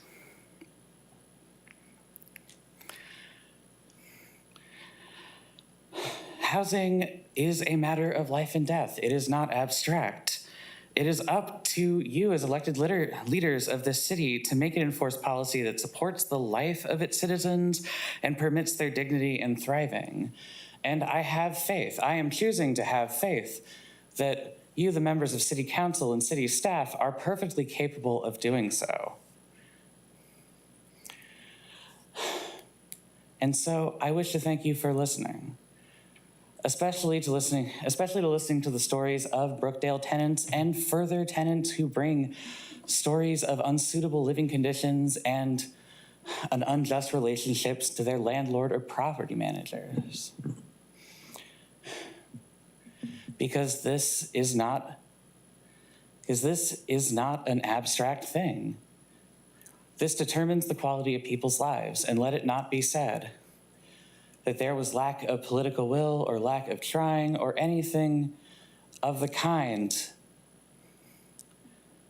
that inhibited the city ensuring the capacity to live and thrive with dignity of its citizens. Thank you. Thank you. All right, last speaker. Thank you, Ms. Rodriguez, for stepping up to interpret as you have in the past. Buenas tardes, mi nombre es Irma. Good evening, my name is Irma. Yo estoy aquí para hablar un poco sobre la ordenanza. I am here to speak a bit about the ordinance. Donde dice que le van a dar a los dueños de apartamentos de tolerancia hasta un año para que puedan hacer arreglos. Regarding allowing the owners of that are violating the ordinance up to a year. Pienso que es demasiado tiempo para poder arreglar ciertas necesidades en un apartamento. I think that it's too long of a time to make the needed fixes in order to be able to live. Por ejemplo, si se daña un refrigerador o se descompone el aire acondicionado o la calefacción o si la plomería se rompe, ¿qué pasaría mientras el dueño decide arreglar las cosas? ¿Qué pasaría en ese tiempo con las familias? So if the refrigerator breaks or the air conditioner or the plumbing, what would happen in the time frame that someone would need that to live? Esas necesidades son básicas y se necesitan arreglar inmediatamente para que un hogar pueda ser un hogar que funcione para las familias. Those are things that need to be fixed immediately in order to be able to live in the home. Yo quiero compartir una experiencia que tuve en unos apartamentos en el 2018. I would like to speak about an experience that I had in 2008. Viví en unos apartamentos donde el baño tenía mucho mojo, las paredes también del baño, y yo le decía al propietario que me arreglara ese problema y lo único que hacía era pintar para cubrir el daño.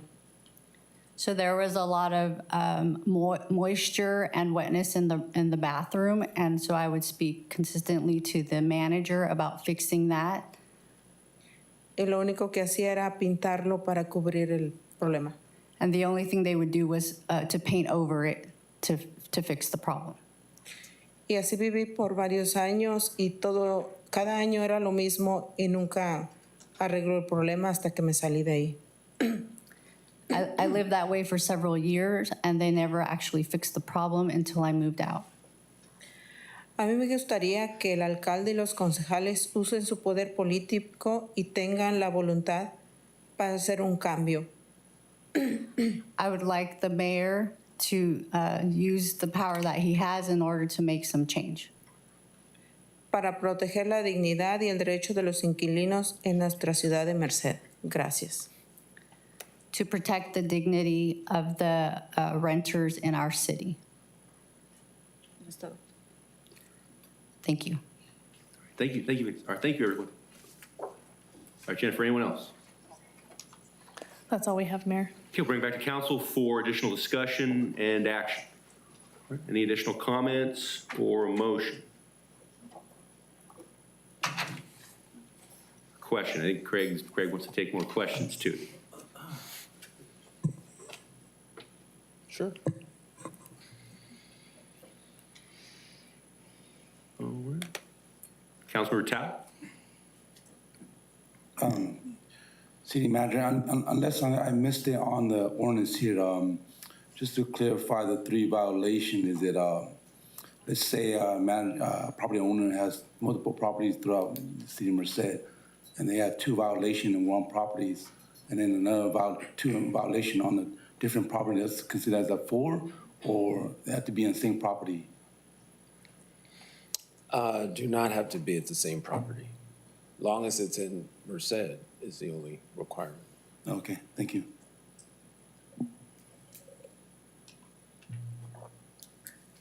Okay. Additional questions or motion? Councilmember, Just a report. Just a report? Oh, shoot. All right, Councilmember Smith. It's caught me napping.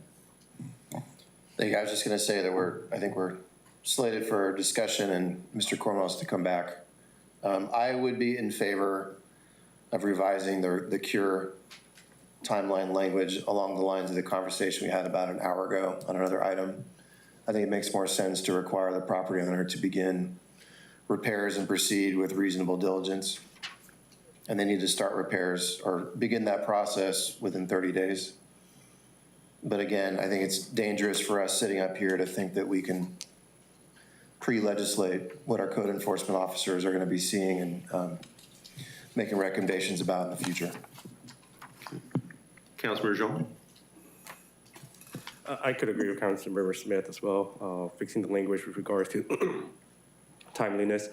On top of that, I think we should look at other ways to escalate rather than, again, as you mentioned before, it's $100, $200, $300 for violations. I think we should add in other fee structures in which would encourage property owners to actually make repairs before we not just threaten, but do take away business license. I don't want us to force anybody to leave their units without really putting the pressure on owners to make those repairs. And then on top of that, I think it's important to include tenant protections in here with regards to retaliatory actions. And that is, for example, rent increases, harassment. Yeah, so I think those things need to be included as well. Thank you. Councilor DuPont. Thank you, Mayor. I would agree in having some time frame, a reasonable time frame, 30 days expectation of starting abatement action or working on the abatement of issues. As to the fees, I think that is a discussion that we need to have, maybe not at this point, but bringing it up at a later date to review the fee structure. I'm open to that discussion as well.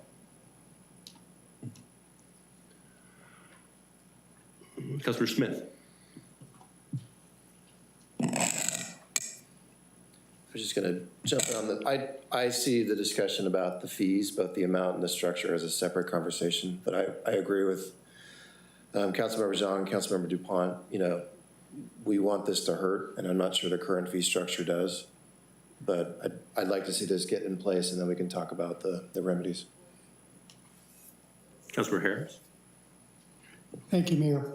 I don't know if this bothers anybody else, but the tenant relocation assistance, a landlord that has a property that has 10 tenants and loses his license has to provide relocation benefits to those 10 tenants, which is 2 months of the established fair market rate. So that's 20 months of fair market rate plus deposits for utilities, plus any security deposits held. What makes us think that this landlord who has been unwilling to do anything else is going to cough up all this money? And what remedy do we have for the tenants who can no longer live there? You mentioned that the city can't provide assistance like that, and I'm not sure that we really can't under some circumstances, just like we can go in and mitigate fire hazards, things like that. but it's for discussion. What happens if we have landlords that won't or can't provide that relocation assistance? So first, thanks for the question. I want to clarify that I didn't mean to say the city can't do anything if I did say that. The Health and Safety Code does allow, does have a provision that allows the city to pay the relocation and seek reimbursement. But the question you raise is a good one. We can't go into this with the belief that all owners are certainly going to do the right thing. And that leads to another issue, and I invite the audience as well as the dais to think about the issue of tenant representation in the city. And that is, that's a significant issue. And tenants are entitled to advocates. They should have access to legal representation. I firmly believe that. And I also believe it can't be 100% government issue. We need nonprofits, the private industry that need to step up for our tenants. The city's issue, as I see it, we have a relationship with the owners because of the business license. We've given them ability to operate a business. They said we're going to comply with all codes and laws while we operate that business. And there are times when they fall to a level where it's uninhabitable, and that will have an impact on tenants. And that issue is a concern for me, and one that I can't guarantee passed or scribe language that won't have that impact. But what I can represent is that the city will not tolerate substandard properties and will do all we can to ensure its habitability. Thank you, I appreciate the clarifications.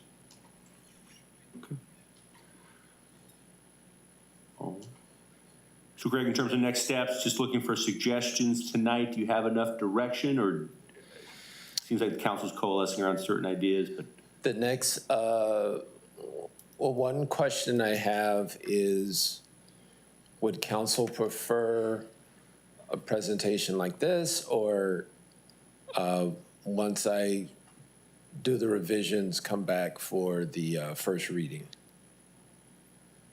What do you guys think?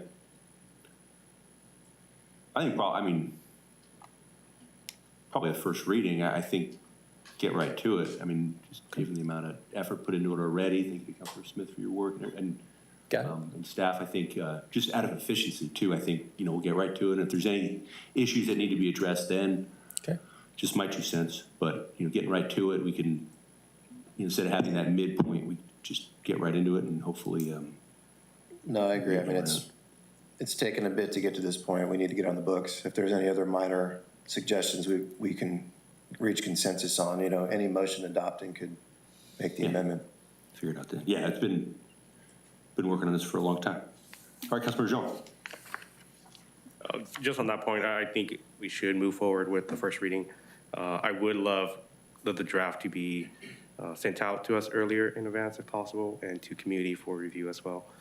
That's a good idea. And then on the previous conversation, I agree that the city should be advancing the relocation amount. If the landlord can't do it or if the owners can't do it, the city should advance that. And we should look at how do we do that, either using the Affordable Housing Trust Fund or going about it in a different route. And on top of what you mentioned, Mr. Cornwell, we should be, as part of the city, and as you mentioned with government, we should be taking that first step in providing legal aid to tenants. So as you mentioned, it shouldn't all be government, but we should be proactively doing that on our behalf. Even if it's a small step, it's something that we should start working towards. What do you mean by that? Well, you mentioned that tenants should have legal advice, right, or be represented. Right. And that it's not solely the role of government to provide that, it's also on nonprofits or. Well, what I mean is like, as city attorney, I can't represent tenants. That's the issue. I represent the city. I understand, but we could have programs in which we provide tenants legal counsel, right? It doesn't need to be through us in terms of you providing that counsel, but we could work with other groups and provide funding to provide that counsel. Okay. I mean, council's discussed this in the past, and council's ruled against, providing tenant legal services. But, okay. All right. And there's, obviously, Central California Legal Services, that's their charge in a big way to handle those cases. And all right. Anybody else? Okay. All right. Anything else, Craig? I just want to close by saying thank to council and their leadership, and to allow this workshop without a vote, let the citizens contribute to the process.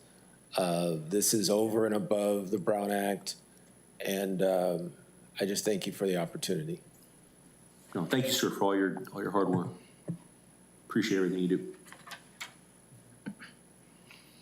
All right. Jennifer, on to our business item. Okay, agenda item M, business. M1, appointments to the Citizen Stipend Setting Commission with 6 members to be appointed by district and 1 member to be appointed at large. Okay, I guess we'll just go district by district. First turning to Councilmember DuPont, District 1. One applicant, Amanda Estrada. Is that acceptable to you, sir? Yes, Mayor. Okay. We had no one from District 2, no one from District 3. We'll come back to that later. District 4, Councilmember Smith, Belinda Burnett, and Nicole Barron. Do you have a preference between those two? Yeah, these appointments are always the hardest part of the job. They are both exceptional people. I'm incredibly impressed by Ms. Barron or Barron's resume. I'd urge that she be considered for an at-large appointment, but Ms. Burnett has served on this commission. She's done a nice job, so I think she should be rewarded with a second term if that is in fact what she'd like to do. Okay. Mayor Pro Tem Boyle, Mr. Jeremy Jenkins. Is that acceptable? The only one from District 5. Yes. Okay. And Council Member Zhang, you have Steve Kuykendall and Lee Pevsner. Do you have a preference between those two, sir? Yeah, similar to Councilmember Smith, having to choose between 2 people is always difficult. But my preference here would be Steve. Okay, Mr. Kuykendall. Jennifer, with the vacancies in 2 and 3, what are our timelines to fill everything? Is it the kind of thing where we can go back out, or do we got to move relatively quickly? Well, we do kind of have to move relatively quick. According to the charter, we have to hold 2 public hearings between March 1st and June 30th. So we got to move. Typically what happens though with those is we end up holding more meetings. So we'll hold 1 meeting to kind of do an introduction, an overview of what they're going to be doing, all the information that they need. Then we'll hold the 2 public hearings. When we did this in 2024, we ended up holding, I believe, 3 or 4 public hearings. Okay. So And then also keep in mind that we are also trying to prep for SB 707. So we're on a very tight time frame of doing this meeting and also prepping for SB 707 in our office and with IT. So, long way of saying you don't want to go out to recruit. I mean, we can keep it open and see if anyone applies, but I would still like to move forward and try to get these meetings done as soon as we can. Okay. Could we take one of the, I guess with the 2 and 3 vacancies, can we appoint someone from another district to 2 and 3, or is that? I believe we would have to amend a resolution to allow us to do that, because right now there's nothing that I can find in any resolution or ordinance that says that we can do that.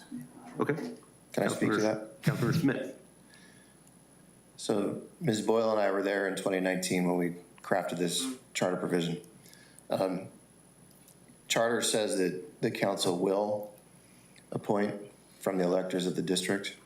There was discussion amongst the Charter Review Committee that if nobody applied to serve on this stipend setting commission from a particular district, that the council could appoint from other eligible applicants to fill the vacancy. Okay. Craig can disagree or not, but I mean, my view is, maybe leave it open another week or so, see if somebody applies, and if not, then I think we should fill from those who are willing to serve and, let this process move forward. Okay. We do have an at-large position that we can pick from either District 6 or District 4. Yep.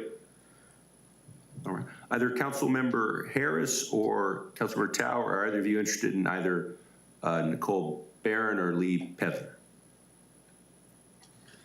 Mayor, I'd like another week or 10 days to see if I can recruit somebody. I really didn't think it was going to be a problem in 3, but. Okay. And Councilmember Tao, you're either one of those two, sir, or else would you like a little more time?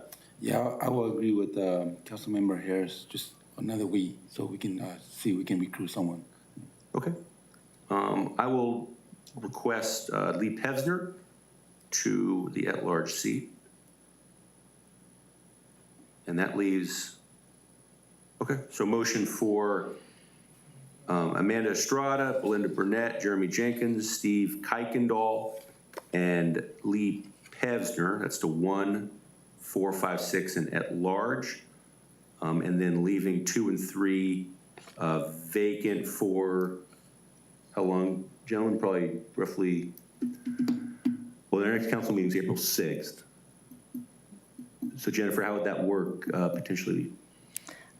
So we close out, the agenda will be this Thursday, which means we're not allowing any more items to get onto the agenda after Thursday at 4:45.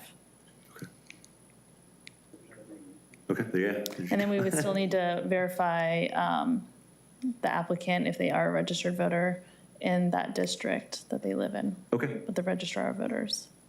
All right. So we have until then. So applicants have to apply by then.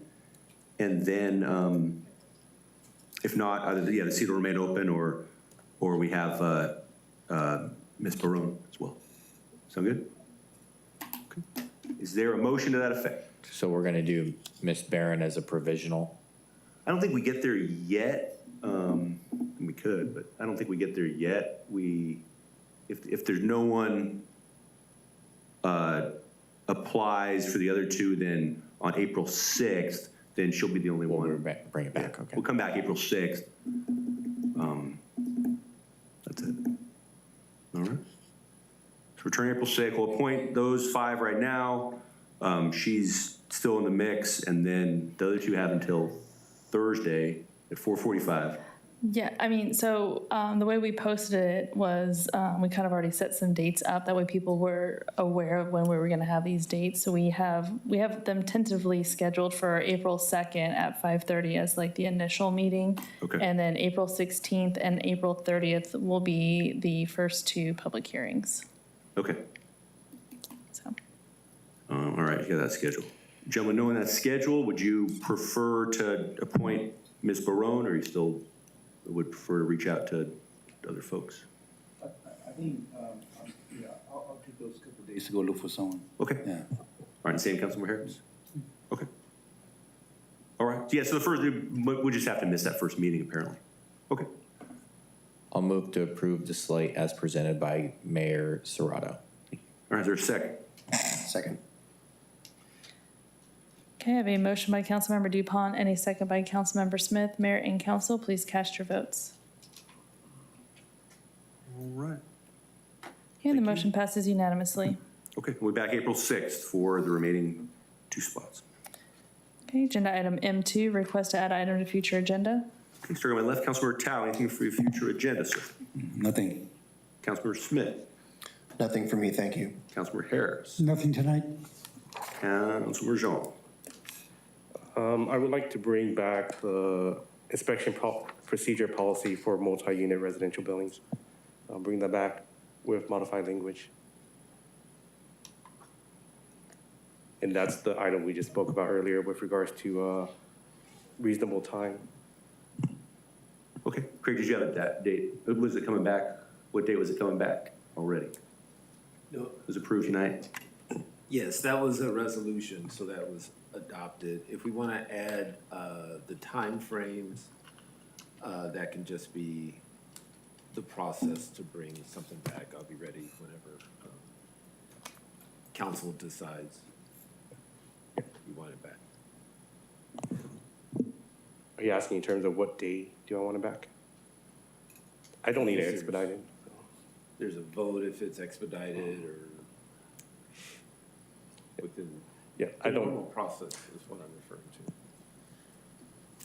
to get an item on the agenda. Okay. I think we're all confused. Councilmember Jean, are you just talking about adding a standard to the time in which the repairs have to be made? Yes. From my understanding from our prior conversation was that we could bring it back to modify that language. So if that's the only thing we're talking about, I'll give you a second. Okay, is April 20th okay, or a later date? Or do you want it? I want to clarify for Councilmember Smith, and it would be reasonable time with regards to the 3 times that time is brought up in the resolution. So it's brought up 3 separate times. Yes. Yes, come back April 20th, if that's okay. Hold on, Mayor. Good. I think they're still discussing if he's clarification of what the motion is and what the second's going to be. Yes, I was trying to do. Well,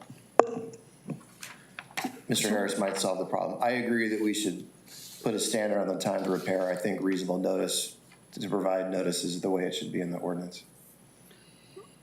We discussed the 30 days for the violation to be issued, which is strictly code enforcement, nothing to do with any vendors. And then there's reinspection. Correct. So I think that's what Councilmember Zhang's request is, correct? Yeah, so it'll be with regards to 3 of those. So 1 will be with regards to when code enforcement will issue that notice of violation. I think discussion prior was 30 days. And then the update from the property owner, I think Councilmember Smith mentioned previously on 60 days or however much work has been done at that point. Well, let's do this. This is a really important issue. I would like to say let's send it to committee, but we've all promised not to do that until July. So I will second it, and we can look at a draft, and then we can make a final determination as a council. Is that fair? Yes. Okay. All right, good work. All right, what day do you want to come back? April 20th? I don't think it needs to be expedited, so whichever day that works best for staff. Okay, that's the first date that's not, that's available without being expedited. Is that okay, Craig? Yep. Okay, so April 20th, you'll come back with a new draft. You and Councilor Smith can work on it. You guys will present on, or you can present, or both of you can present on April the 20th. Okay. Okay, cool, thank you. That's all I was trying to do. Councilor Dupont? Nothing for me. Mayor Pro Tem Boyle? Nothing this evening. All right. Back to me. I had one thing, Sarah, you mentioned it actually in a casual conversation. You mentioned all the America 250 stuff that's coming. Is that something you wanted to do formally at a city level, or do you think that's something more that would be done? What can we do? I'm open to all suggestions. Either it's a city level or not. Okay. Yeah, so I don't know if if we want to have a discussion of what we imagine or not imagine, yeah. Okay, we can, we can talk, or other people can talk. Yeah, let's talk first and then, Okay. yeah. I have one item, my favorite long-time item is downtown parking. 18th Street, potential ideas on how to improve parking on 18th Street. If anybody would be willing to give me a second on that. I'll do it. Thank you, Harris. All right, come back. Bald eagle to you. All right, come back either April 20th or first meeting in May. We'll be ready. All right, council comments?